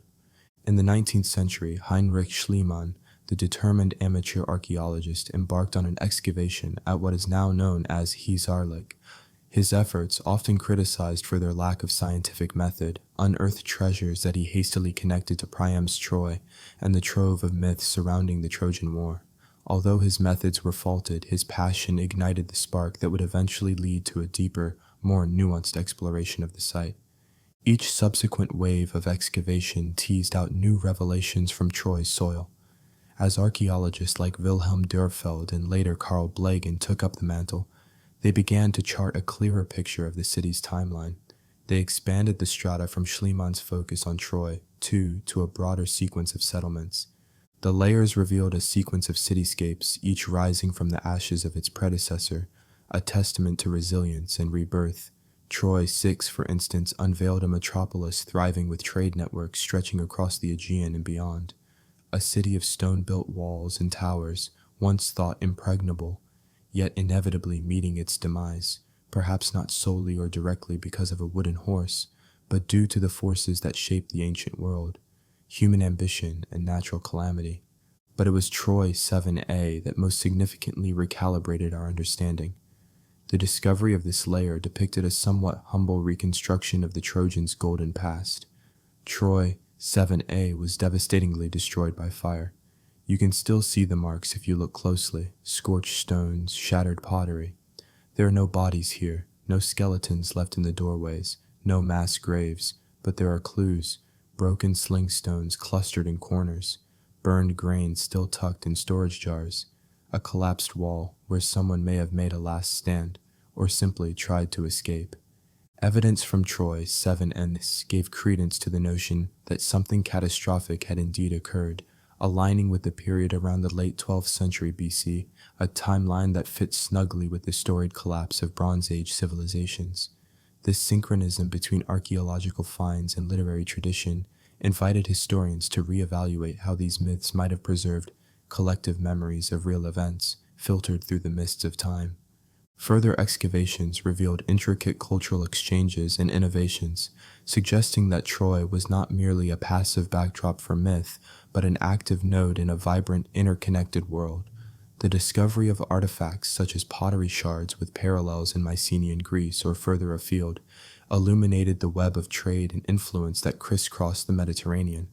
Moreover, the evolving story of Troy challenged the Eurocentric narrative that often defined ancient history. As scholars explored deeper layers, they began to see Troy not as a simple rival to Mycenaean Greece, but as a bridge connecting diverse cultures.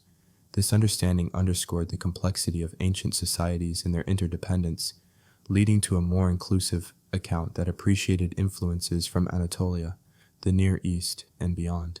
As nighttime falls over Troy, the silent ruins stand as witnesses to a history that is as much about change and adaptation as it is about conflict. The narrative of Troy is illustrative of broader themes in history: resilience in the face of adversity and the way civilizations grow through exchange and interaction. Settling down beside the quiet stones of Troy, one might drift into dreams filled with the faded echoes of lost voices, the sway of sea voyages, and the dance of ancient markets. It's a history that whispers rather than shouts, ideal for a world seeking peace rather than turmoil, perfect for lullabies spun from tales no longer shadowed by the aggrandizements of war. Troy 7a, as they call it, was destroyed by fire. You can still see the marks if you look closely: scorched stones, shattered pottery. There are no bodies here, no skeletons left in the doorways, no mass graves, but there are clues: broken sling stones clustered in corners, burned grain still tucked in storage jars, a collapsed wall where someone may have made a last stand or simply tried to escape. Yet within these ruins lies a profound narrative of resilience. The inhabitants of Troy, seven, have faced untold adversities, much like the ebb and flow of age-old tides, and yet their legacy whispers from the depths of time. Examining the subtle remnants, we find a civilization that adapted, evolved, and endured. It is not the grand story of epic battles or the cacophony of clashing swords, but rather the quiet endurance of a people who withstood the harshness of existence amid destruction and rebirth. Amid the ashes, layer upon layer of human history reveals adaptation to a life mired in uncertainty. These Trojans adjusted their homes and lifestyles according to the challenges they faced. Walls were rebuilt stronger, cooking techniques modified to conserve precious resources, and communities rearranged into intricate networks to bolster social cohesion. Consider the architecture. The dwellings once starkly plain transformed over time, developing into spaces that were more fortified, allowing for the safety of an entire populace during sieges. Guardhouses were integrated into walls. Narrow entrances created choke points that worked advantageously in their favor. Such transformations speak of a community ever vigilant, ever learning, drawing from every experience to craft stronger, more enduring structures. And observe the pottery, fractured, yes, but telling. Designs more intricate appear as time passes, suggesting a culture that embraced creativity even in its duress, adapting and innovating its art, reflecting both local traditions and influences from abroad. Pottery was not merely utilitarian, but a testament to the endurance of identity and cultural expression in the face of adversity. The grain stores, scorched yet abundant, illustrate the careful measures they took to adapt and thrive agriculturally. To encounter stores still amply filled means they planned meticulously, a people who expected to face hardship and prepared to weather it. It speaks of resilience not just in defense, but in the foresight that procures sustenance. This theme of endurance is captured too in their ceremonies and communal activities. Fragments of ritualistic objects and communal feasting instruments recovered suggest a culture linked deeply to social bonds, interacting, collaborating, gathering to celebrate and to mourn together. Such practices fostered unity, integral to adaptation and survival in turbulent times. Consider too how the necessity of trade brought personal adaptation. Ambassadors ventured beyond their bounds, learning new languages, adopting useful practices, and bringing back stories and strategies to fortify their own existence yet further. So in this chronicle of resilience, the people of Troy 7a are typified not by the ruins they steeped in war or the artifacts ravaged by time, but in the invincible spirit reflected in their ability to confront adversity with adaptability and perseverance. Lives lived and lessons left linger, even if quietly, inciting reflection on what resilience truly means amid adversity. The remnants, as fragmented as they are, hum softly the indomitable spirit of a people who, although not victorious by legendary standards, succeeded in leaving an undying echo in bricks and bones, in the cracks polished smooth by their hands, in the soot that tells tales of both demise and rebirth. It is within these testaments, these whispers of continuity, that the true essence of endurance is found. The legacy of Troy 7a is far more than tales of defeat. It is a living testament to the strength of the human spirit. Though buildings once crumbled and fires burned, the story they left is one of timeless resilience, vibrant adaptation, and enduring hope for rebirth, patiently waiting to lull a weary soul to sleep. Troy, a name that resonates through time, is not merely the subject of epic tales, but a real place where history breathes its gentle presence. The story of Troy acts like a bridge, linking epochs and cultures together across the flow of history. Nestled in northwest Anatolia, Troy has its roots deeply embedded in what we call today Turkey. This was once a bustling city-state strategically positioned near the Dardanelles, ensuring its prominence as a hub of trade and cultural exchange. It was here that civilizations mingled, their whispers lingering through the ancient walls and cobbled streets. From its Anatolian roots, Troy rose, embarking on an odyssey of resilience and rebirth. It's often said that Troy existed in layers, much like the rings of a time-worn tree. Archaeological digs unearthed successive settlements, each layer telling its own tale. Troy, the earliest layer, represents the embryonic stirrings of urban life in 3000 BCE. Slowly, through layers Troy, thirds, 4, and so forth, the cityscape changed, a reflection of evolving cultures and influences. By the time Homer spoke of Troy, He was referring to what archaeologists call Troy 7A, a layer tragically enshrouded in fire. And yet, Troy is a peaceful place to contemplate these transformations. The quiet presence of time here wraps around us like a soft blanket. You can still see the marks if you look closely: scorched stones, shattered pottery. There are no bodies here, no skeletons left in the doorways, no mass graves. But there are clues: broken sling stones clustered in corners, burned grain still tucked in storage jars, a collapsed wall where someone may have made a last stand or simply tried to escape. Even after its fabled fall, Troy did not fade into oblivion. Instead, it continued to serve as a bridge across time, its existence a testament to continuity amidst change. As the hope and hubris of its early days showed, Rome soon entered the narrative. The Romans, enamored by Homeric epics that portrayed a world filled with valor and valorous deeds, adopted Troy into their lore. Legends sprouted around Trojan heroes founding Rome itself, a tale stitched into Rome's own origin myths. The Romans, steeped in admiration, built upon the foundation left behind by previous civilizations. And so Troy entered a new era, a period of renovation and reinterpretation. The city's significance soared, becoming a pilgrimage site for those wishing to connect with their classical past. It resulted in a resurgence, another layer added to its ever-expanding history. Centuries flowed by like a tranquil river, and empires rose and fell. Troy slipped into the realms of forgotten dreams, buried beneath the earth's embrace until an age of exploration dawned. On a ripe summer day in 1870, Heinrich Schliemann laid his hands on this sacred soil, believing he had found the epicenter of legendary battles. His discovery was like a gentle ripple, awakening the modern world's curiosity about Troy. With each discovery, the city quickly embellished its status as a cultural link between antiquity and the present day. Troy continued to act as a crossroads, a place where cultures from east and west seamlessly met, much like the meeting point of Himalayan rivers. Today, the remnants of Troy offer a serene space for contemplation, allowing one to trace the joints of history's bridges. As you stand amidst the remnants, bare feet perched upon age-old stones, youthful onlookers find themselves imagining life across those lost eras. Beneath the modern awe and antiquated stones, there's tranquility in peeling back time's layers. Each step across the courtyard seemed to whisper, revealing infinite stories. It's a peaceful space, perfect for weaving yourself into dreams.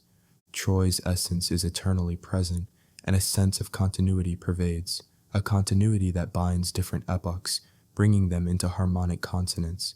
It stands as a beacon to the perpetual passage of human heritage, where peace flows like a gentle lullaby. Our tether to Troy is not just as spectators of history, but as participants in a lineage of peaceful connections, like wrapping oneself in the softest of quilts on a moonlit night. And here, asleep under the canopy of stars, Troy ceases to be just a bridge. It becomes time itself, quietly encompassing the echo of footfalls from generations who tread upon its stones, as the past, present, and future peacefully coexist within this eternal threshold. The allure of the unknown is a beacon that has drawn curious souls for millennia.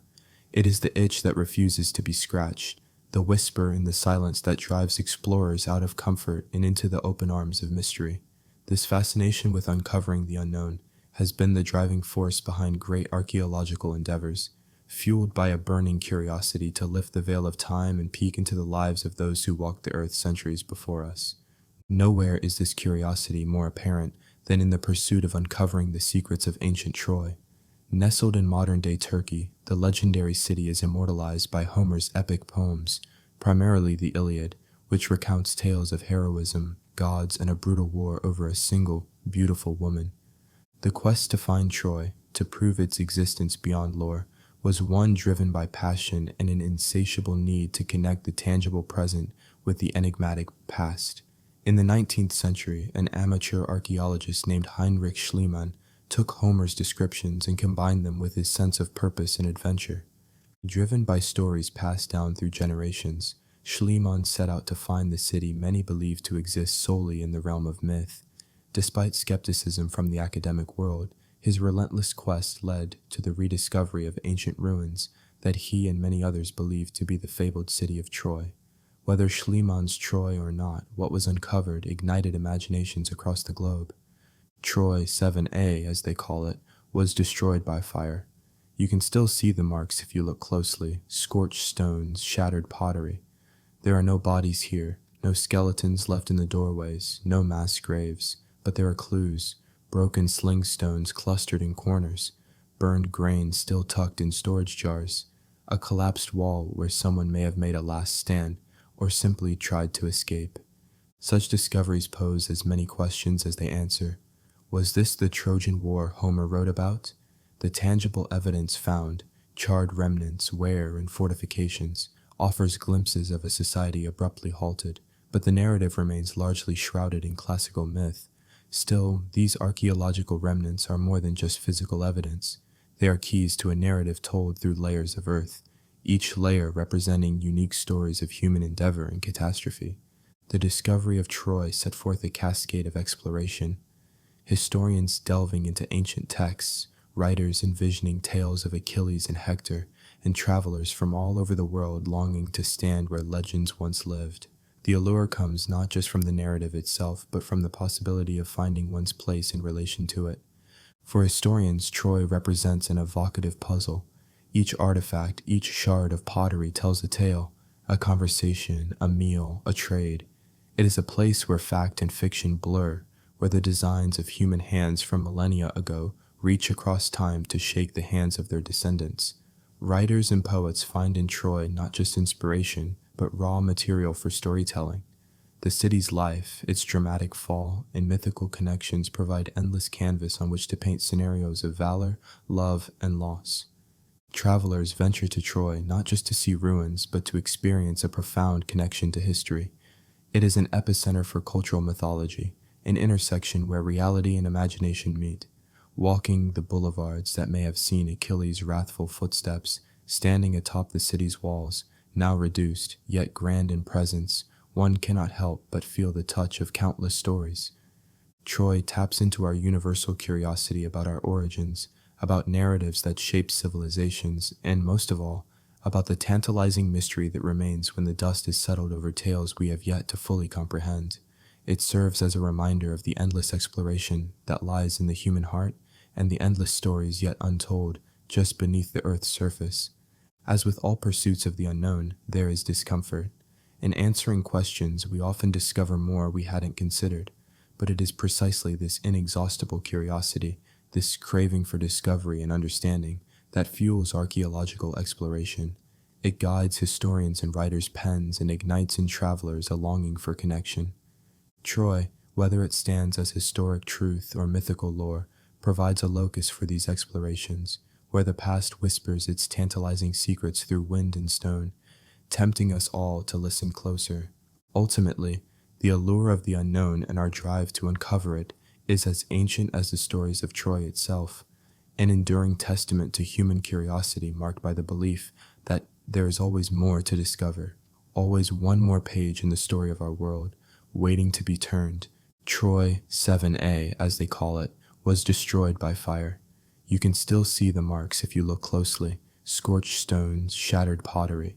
There are no bodies here, no skeletons left in the doorways, no mass graves, but there are clues: broken sling stones clustered in corners, burned grain still tucked in storage jars, a collapsed wall where someone may have made a last stand or simply tried to escape. Historians pick through these remnants, piecing together stories from the ashes, as if reconstructing a shattered mosaic. There, where the citadel once stood against the skyline, the landscape finds quietude. Mist melds with the low rumble of memory, whispering secrets into the ears of trees swaying perpetually over ancient walls. The ruins seem to stand in defiance of time, transmitting a story beyond the confines of present silence, one woven into the very bones of those who walk over them. Yet, it is not just Troy's past recorded on stones that captivates us. It's the relentless spark of curiosity that beckons new explorers, historians, and storytellers to contemplate its embers. Each archaeological revelation fans the flames of inquiry, and Troy, far from being a mere collection of debris, becomes an ever-burning beacon of cultural memory. The Iliad tells part of Troy's tale, a mix of myth and fragmentary history, recited around ancient firesides, growing more vivid with each iteration, What brings Troy's stories to life isn't just Homer's words, but each meticulous brushstroke and chisel work that uncovers another piece of the puzzle, binding the past and the present.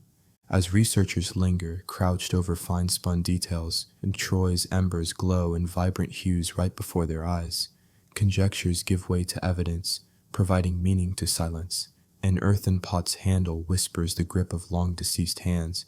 The echo of footsteps still rings over cobbled streets.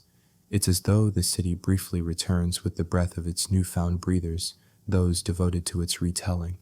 Somewhere amid the debris, the lasting ember, the nucleus of its timeless allure, lies not in the tale of defeat, but resilience. Each storyteller adds a stroke to its continually evolving tapestry. As fires once ravaged its stones, now fires of dedication illuminate its chronicles. In studying these fragments, seeking truths and perpetuating dreams, we find a soothing cadence.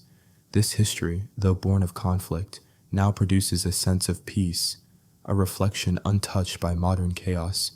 As Troy endures across pivot points in time, its imperfections fade before the tranquility of its enduring narrative. New followers tread gently over old stones, their lives touched by the contemplation of ancient shadows. In their silent wakes, the embers of Troy's history promise tranquility, a keeper of secrets ready to be whispered into the dreams of those who seek both rest and discovery. For as Troy burned, so too does it comfort, offering a gentle cradle for inquisitive minds and weary souls. Thus, the embers of memory persist, dancing upon whispers of the past, igniting stasis into narrative.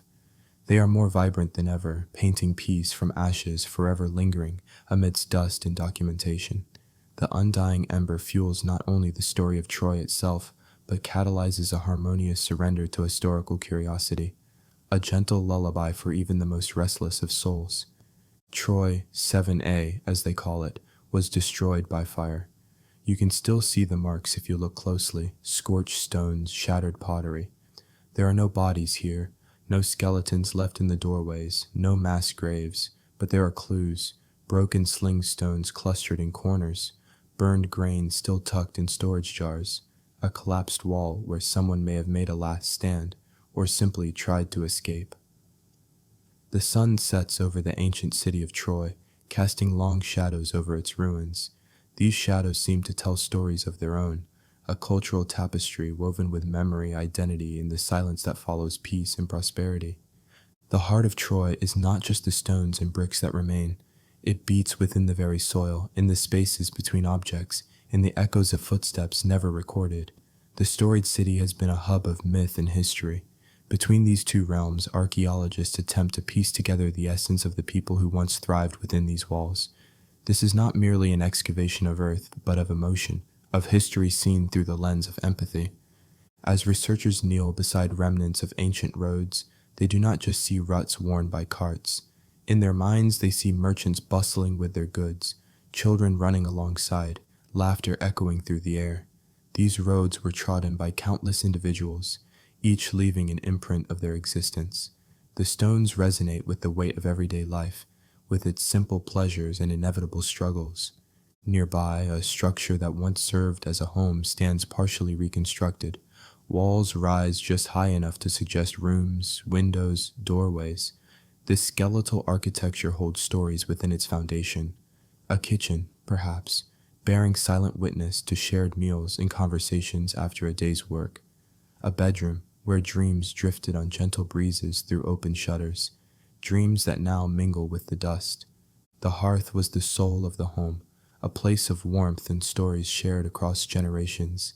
Here, archaeologists uncover soot-stained stones reminiscent of the fires that once crackled, warming families through cold nights. Fragments of clay pottery still holding traces of fragrant spices speak of a culture rich in culinary tradition, a tradition that spoke of wealth and poverty, of festivals and ordinary days. These objects are interpreters of the past. Each shard of pottery or tool not only tells of utility, but of the people who crafted them. Their style, decoration, and wear reveal insights into aesthetic choices, trade connections, and intercultural interactions. They offer glimpses into the vibrant cultural exchanges that thrived among ancient societies. But beneath the layers of everyday life, beneath the physical impressions left behind, lies identity, the intangible connection people felt to Troy itself. Their experiences and beliefs, their dreams and struggles, all contribute to the reconstruction of this identity.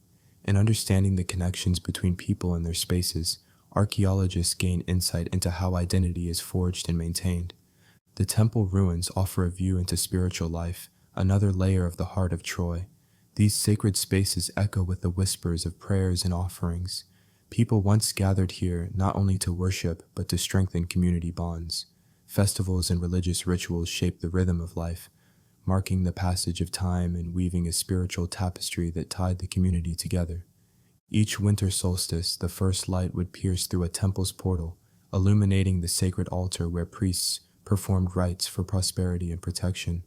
Such moments are eternal, relived every cycle as long as memory serves. Even now, beneath the silent rubble, these whispers of ancient prayers lie dormant, waiting to be rediscovered, interpreted, kept alive through new generations. A marketplace excavation tells tales of economy and trade, fostering interactions among traders, craftsmen, and laborers. The goods exchanged, vessels from far lands, colorful fabrics, strings of beads, offer evidence of extensive trade networks.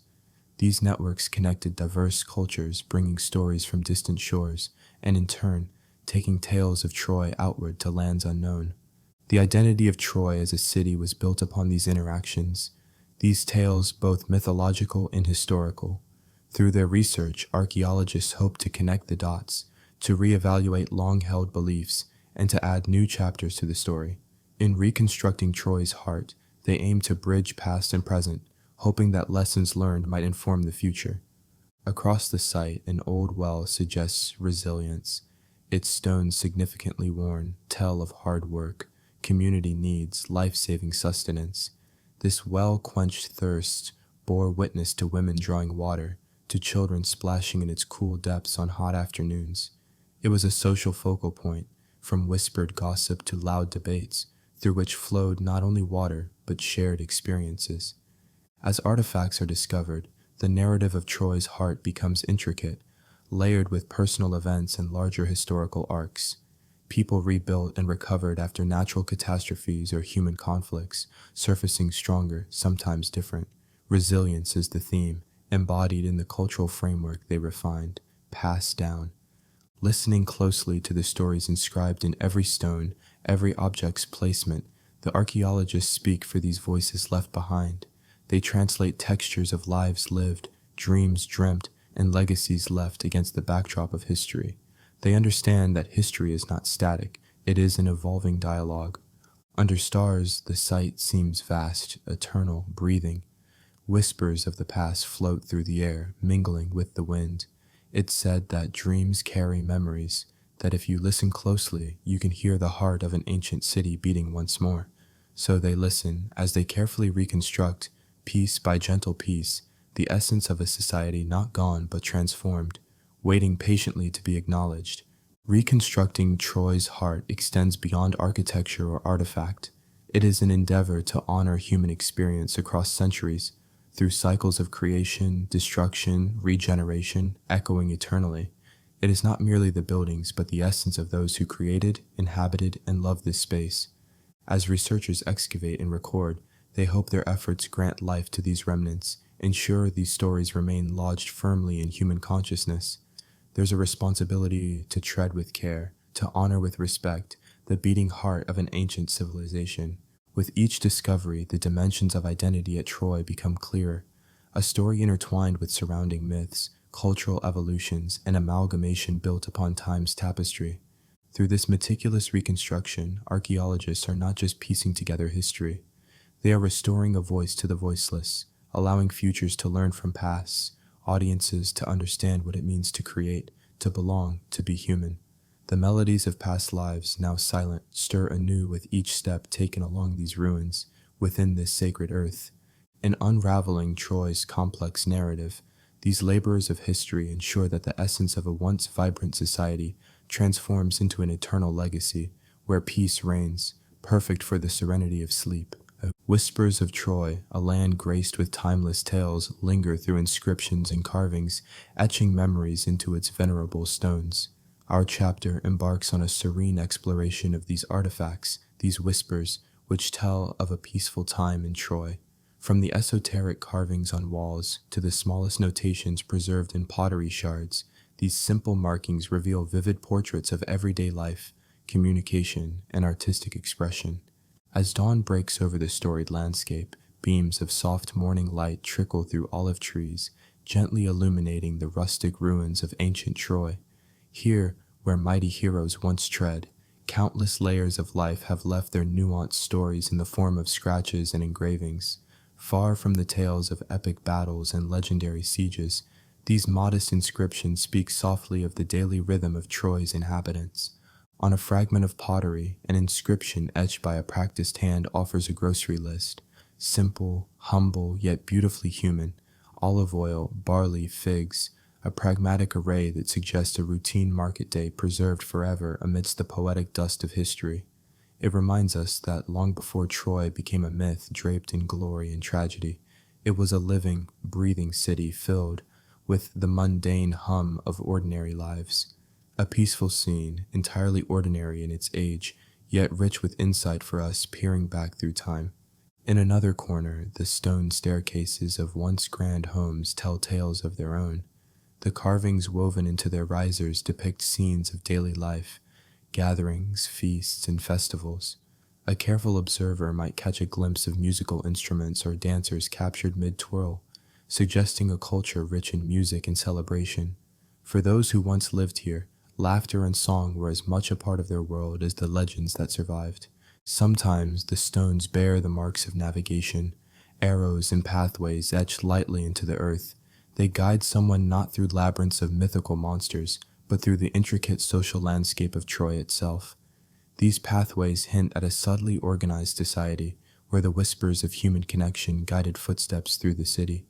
Among the more public inscriptions, messages of love and goodwill echo between the walls of public baths. Simple markings left behind by patrons recount small joys, a successful business transaction, a shared meal with friends, love letters scratched upon walls, their words escaping countless lovers' lips before finding permanence in stone.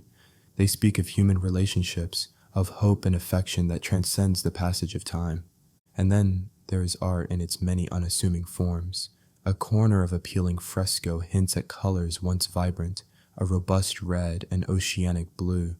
Murals imagine gods walking amid mortals, their faces serene, often surprisingly human. Temple carvings show offerings bestowed to deities, a silent prayer captured in eternity. Each work, be it elaborate or plain, characterizes the sacred marriage between spirituality and daily existence. Through these remnants, Troy's voice is more than a whisper from the past. It is a chorus celebrating what it means to be human. The inscriptions, carvings, and simple markings are not just artistic expressions or means of communication. They are testaments to the emotions and aspirations of a civilization long since turned to dust.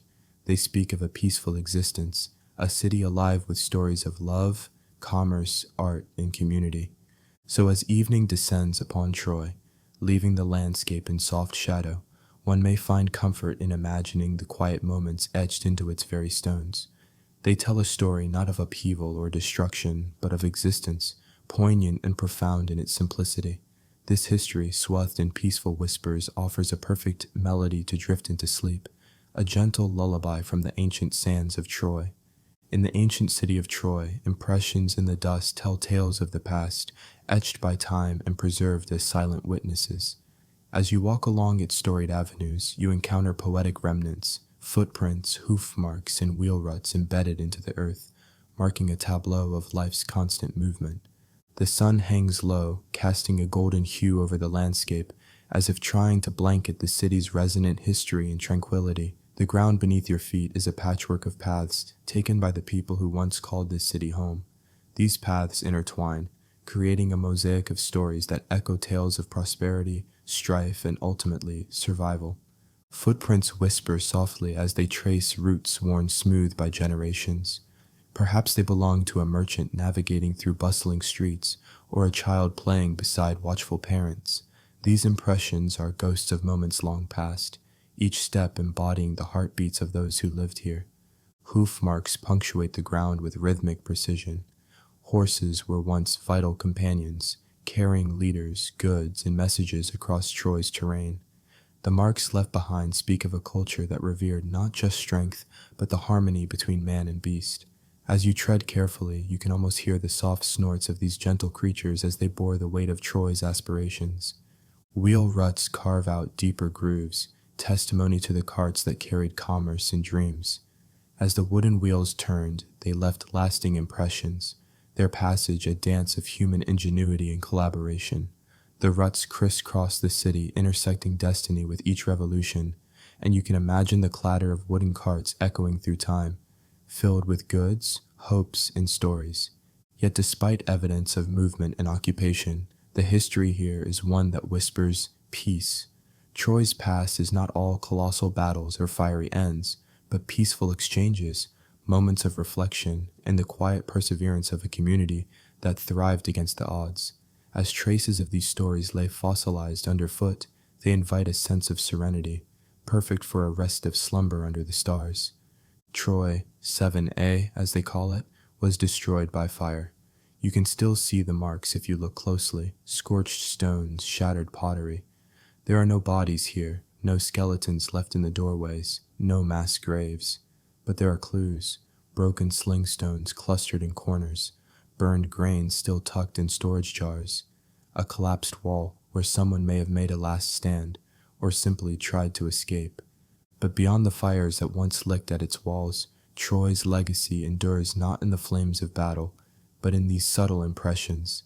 They speak of resilience, of a city that embraced the ebb and flow of time's tide and left behind a tapestry of tranquility woven within its strata. It is through these vestiges that Troy continues to live on, its history a lullaby carried softly on the ancient winds. In the ancient city of Troy, where whispers of the past linger in the air, the symphony of silence envelops the ruins in a cocoon of serene quietude. Here, amidst the sun-baked stones and weathered walls, there exists a melodic emptiness that tells tales more vivid than words ever could. The stones of Troy, with their scars etched by time, reverberate with a soundlessness that is profound, drawing listeners into an exploration of the auditory void that speaks volumes about the grandeur and gravitas of bygone eras. As one treads softly upon the worn pathways of Troy, the silence envelopes them, urging a deeper listening, a listening beyond the auditory. It's in this quietude that the soul is beckoned to attune to the stories embedded within the ruins, a silence that is not merely the absence of noise, but a presence in itself, a testament to the history that unfolded here in this great city of legend. Long ago, Troy was a bustling hub of activity, its walls resounding with the clamor of daily life, merchants peddling their wares, children playing, and the rhythmic cadence of soldiers' boots upon the fortified walls. Yet now it is the absence of these sounds, a potent quiet that conveys the weight of its history. It's the void left by vanished voices that stirs the imagination and encourages a connection to the lives lived here centuries ago. In these hushed tones, the ruins of Troy become a storyteller. The pathways, worn smooth by countless footsteps over millennia, echo the trodden paths of warriors and citizens.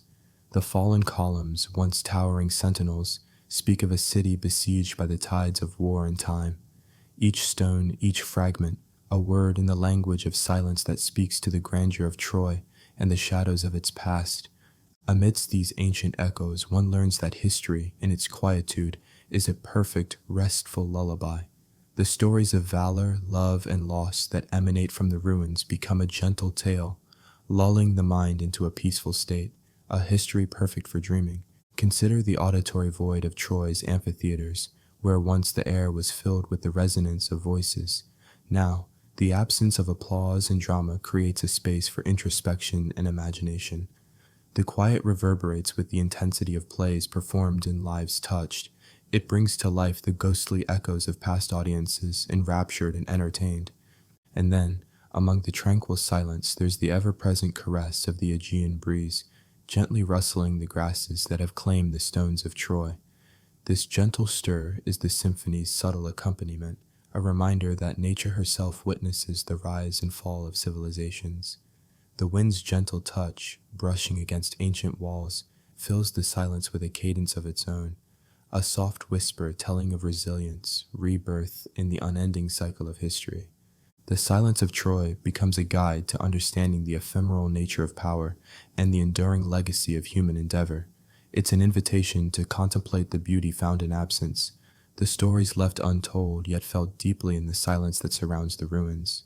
For in this quiet realm there lies a profound connection to the past, a meditative space where the spirit of Troy lives on, whispering its tales to those willing to listen and learn from the symphony of silence.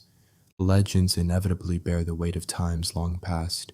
They are stories forged from the fires of history, reimagined and retold through the lenses of countless cultures.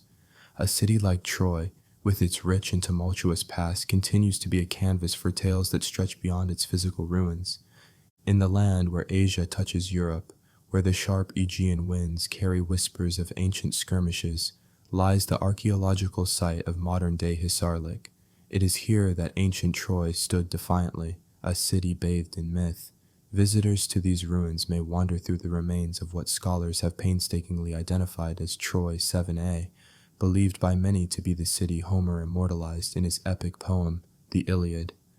Troy 7a, as they call it, was destroyed by fire. You can still see the marks if you look closely: scorched stones, shattered pottery.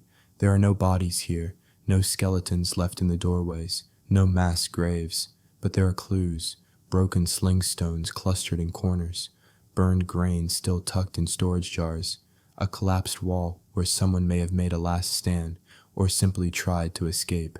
These remnants speak more quietly than the poetic verses sung by bards and recited by storytellers over the millennia. Yet, they are the very foundation upon which legends were built.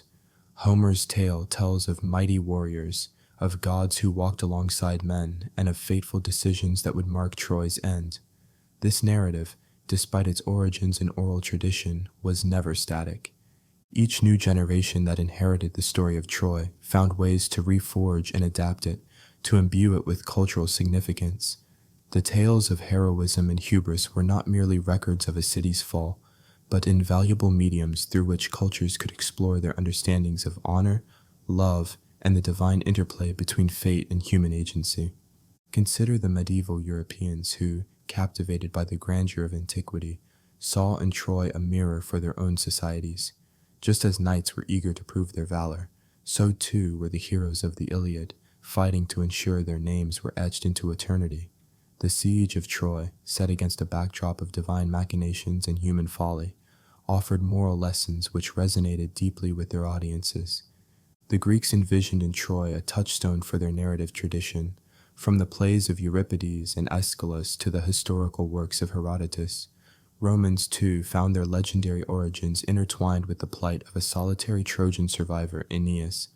As the myth goes, fleeing the destruction of his city, he would ultimately lay the foundational roots of what would become the mighty Roman Empire. This cultural chiseling and carving of Troy extended far beyond the Mediterranean as well. As the sands of time passed, the character of the Trojan narrative shifted and evolved. With each new adaptation, the green hills of Anatolia and the walled citadel became less a physical location and more a symbol, an archetype for the rise and fall of civilizations. Writers and historians who incorporated the Trojan tales, like Geoffrey of Monmouth and Sir Thomas Malory, continued to metamorphose these myths. By the time such legends reached Europe's Middle Ages, they became imbued with contemporary significance.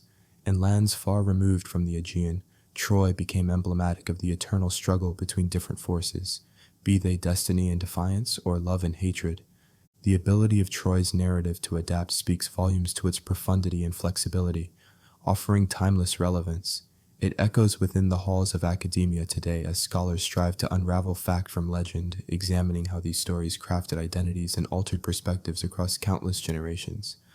The quiet whisper of the ruins today is contrasted starkly with the roaring epics of old, yet it is in these silences that the true power of Troy's legend resonates. Yet the city's ruin is not just in stones and artifacts, it is born anew across every tongue that retells the story, in every scholar that weaves its legacy into the broader fabric of human history, and in every dreamer who gazes upon its ruins and sees not desolation, but the echoes of ancient glory. As people delve into Troy's legacy, They are reminded that the past is not always peaceful in memory, yet the lessons learned from such legends craft progress, guide societies, and shape the silhouettes of peaceful futures. Indeed, the timeless tale of Troy is like a lullaby, both soothing in its familiarity and stirring as it weaves the narratives of human existence, teaching us lessons that lull us to tranquility and reflection. Among the ruins and realms, there lies a world where imagination intersects with the tangible remnants of history, creating a canvas for storytelling that bridges the past and future. This is a serene odyssey, a gentle exploration of the peaceful coexistence of ruins and realms, perfect for lulling one to sleep. In the quiet embrace of ancient stones, stories of bygone eras whisper softly, weaving a tapestry of tranquil narration. Imagine standing amidst the remnants of a once grand civilization, perhaps an ancient amphitheater, where once vibrant voices and echoes of laughter have long since faded into time. The cool, crumbling walls are enveloped by creeping vines and wildflowers, a testament to nature's eternal reclamation.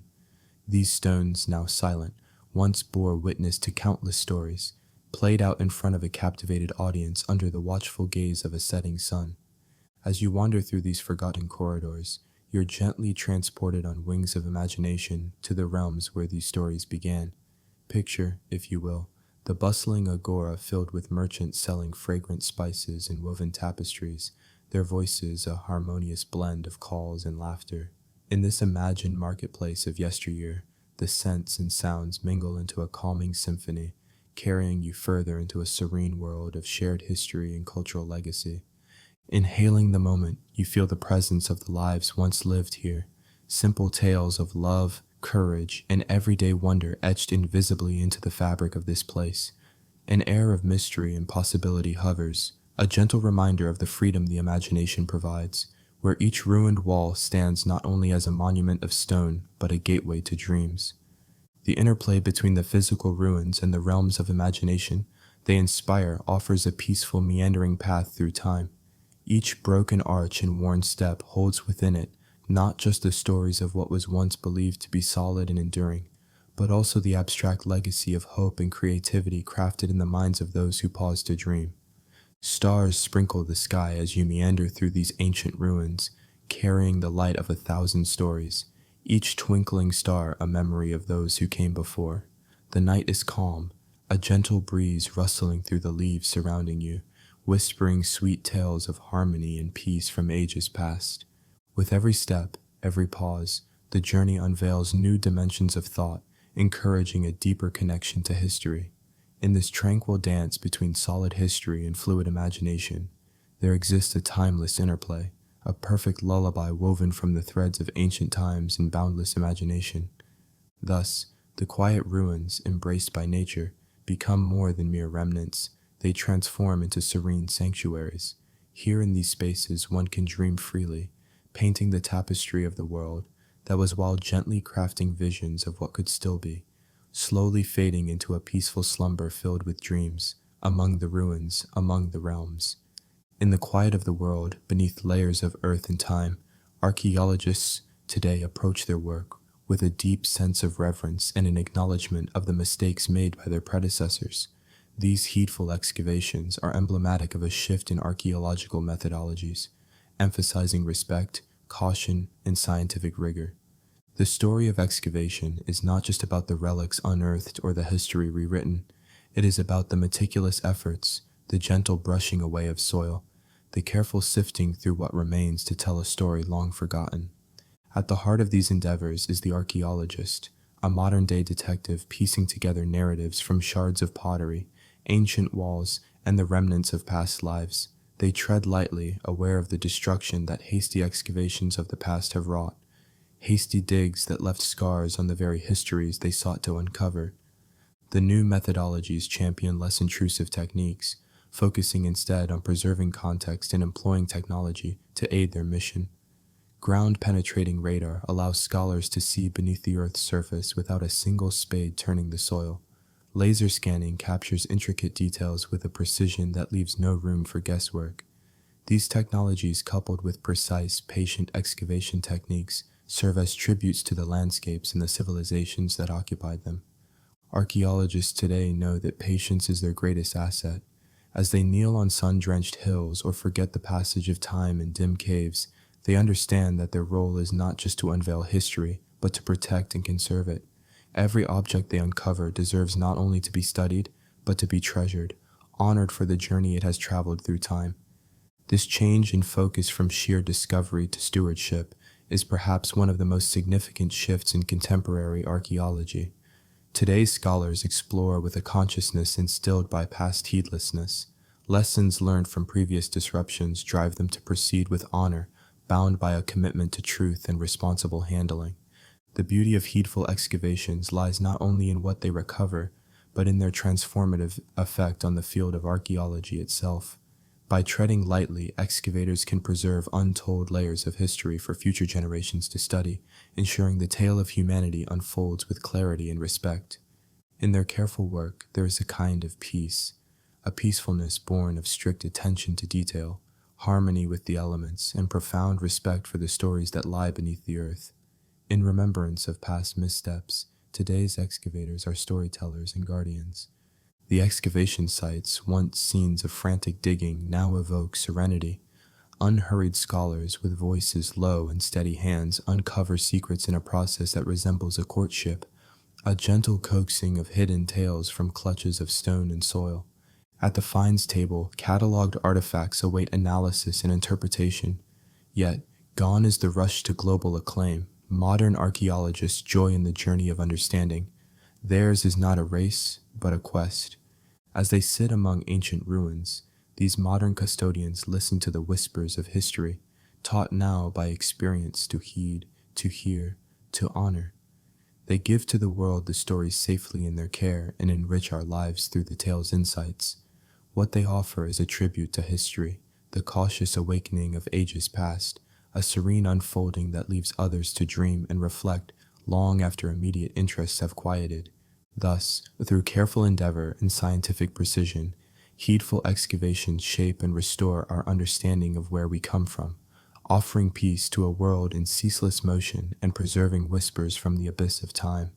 Troy, the ancient city situated strategically between east and west, remains one of history's most enigmatic and captivating tales. Its ruins, lying beneath Hisarlik in modern Turkey, whisper stories of grandeur, tragedy, and timeless legends. The tale of Troy, immortalized by Homer in his epic Iliad, is more than just a tale of war and heroism. It serves as a profound mirror reflecting humanity's perennial challenges and timeless truths. The rise of Troy was not a mere accident of geography or fortune. It was a testament to the ingenuity and ambition of a civilization that thrived over multiple layers. From Troy 1 through Troy 9, each layer tells a unique story, building upon the ashes of its predecessor.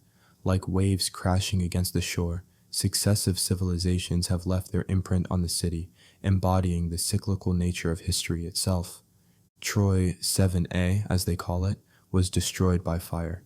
You can still see the marks if you look closely: scorched stones, shattered pottery. There are no bodies here, no skeletons left in the doorways, no mass graves, but there are clues: broken sling stones clustered in corners, burned grain still tucked in storage jars, a collapsed wall where someone may have made a last stand or simply tried to escape. The city's legacy casts long shadows over the modern world, reaching beyond the horizon of historical fact into allegory and archetype.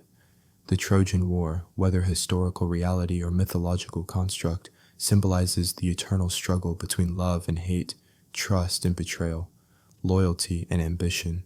Achilles, Hector, Paris, and Helen are more than characters in a story. They are facets of human nature, reflecting our deepest desires and darkest flaws. Achilles' rage, Hector's honor, Paris's choice, and Helen's beauty all resonate with the contemporary psyche, providing a lens through which we perceive our own trials and triumphs. The siege of Troy can be seen as a metaphor for the inherent conflicts within societies, the friction between progress and tradition, innovation and stability. Troy was a city that, despite its formidable walls, could not withstand the subterfuge of the Trojan horse.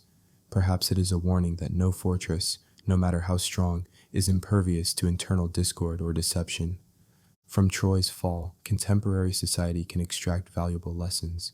We learn the importance of unity, the perils of pride, and the need to reconcile differences before they escalate into conflict. Our modern cities and nations, like ancient Troy, are bastions of culture, knowledge, and human achievement. They too are susceptible to the forces of disruption, both from within and without. In the shadow of Troy, we find the stories of countless other civilizations that have risen and fallen. The lessons of these civilizations lie not in their ashes and ruins, but in their echoes and shadows. Echoes that remind us of human potential for both creation and destruction. Shadows that challenge us to transcend our limitations and build a future worthy of our past. Peaceful reflections upon these historical paradigms might suggest that we are capable of transforming conflict into cooperation, turning the destructiveness of war into the constructiveness of dialogue and diplomacy. History need not be a cycle of violence and decay, but can rather be a narrative of evolution and enlightenment. Let the story of Troy lull you into a peaceful sleep with its lessons of resilience and transcendence. In the quietness of its whispers, we find not just a story of war and heroism, but a timeless meditation on the better angels of our nature. For beneath Troy's shadow lies the hopeful promise that we can forge a path through history that leads to a more harmonious and peaceful society. As the sun dips below the horizon, the ancient city of Troy is slowly enveloped in the golden glow of dusk. It is a time for reflection when the noise of the day fades into silence, and the layers of history beneath the soil seem to whisper their stories to the wandering soul. The low light casts elongated shadows over the remnants of once grand walls, inviting thoughts of the lives that flourished here centuries ago. Standing on the hill of Hisarlik, where the city of Troy has rested for millennia, one can almost see the ghosts of the past moving through the broken streets, shadows of warriors, merchants, and royals who have all played their part in the grand saga of this place. The vision of Troy at sunset invites the mind to wander through time, contemplating the intricate connections woven between past and present. In the fading light, the ruins come to life with the whispers of history. The layers of the city become vivid tales told through the scattered stones and weathered artifacts. As the days merge into countless years, each brick and shard of pottery holds the hidden echoes of lives that were part of the city's pulse. The city of Troy, once thought to be a mere myth, was unearthed by the persistent endeavors of archaeologists who sought to reveal its true place in history. At its peak, Troy was a locus of commerce and power, attracting alliances and enmities alike. The city's name became synonymous with the epic tales narrated by bards and historians, its legend immortalized by the muses of antiquity. Yet, in this tranquil moment at sunset, it is not the epic battles or the storied siege of the city that demands attention. Instead, it is the quiet endurance of Troy through time, the way it has gently blended into the earth, cradling its secrets within its bosom. The city serves as a poignant reminder of the transitory nature of human endeavor, the rise and fall of civilization swayed by the tides of fate. Gazing upon the layers of civilization that have accumulated here, from Troy 1 to Troy 9, we understand the resilience and continuity intrinsic to human culture. Each layer tells the tale of different peoples who lived, adapted, and transformed the landscape across centuries. The variations in pottery styles, architectural designs, and the fortifications that characterize each epoch speak volumes of changing societies, economies, and external influences that shape their days. These remnants of daily life evoke peaceful, introspective images, far removed from the clash of spears and shields that tend to define the city's legends. The potters who molded clay, the weavers who spun yarn, and the scribes who etched symbols bear witness to the quieter, uncelebrated labors that sustain the city's spirit. Each trace left behind is a testament to their persistent existence and the shared human pursuit of meaning and beauty. A deep sense of calm settles over Troy as dusk transitions into night. The day's last flickers of light create an ethereal ambiance where the boundaries between past and present blur, allowing the visitor to feel the continuity of time.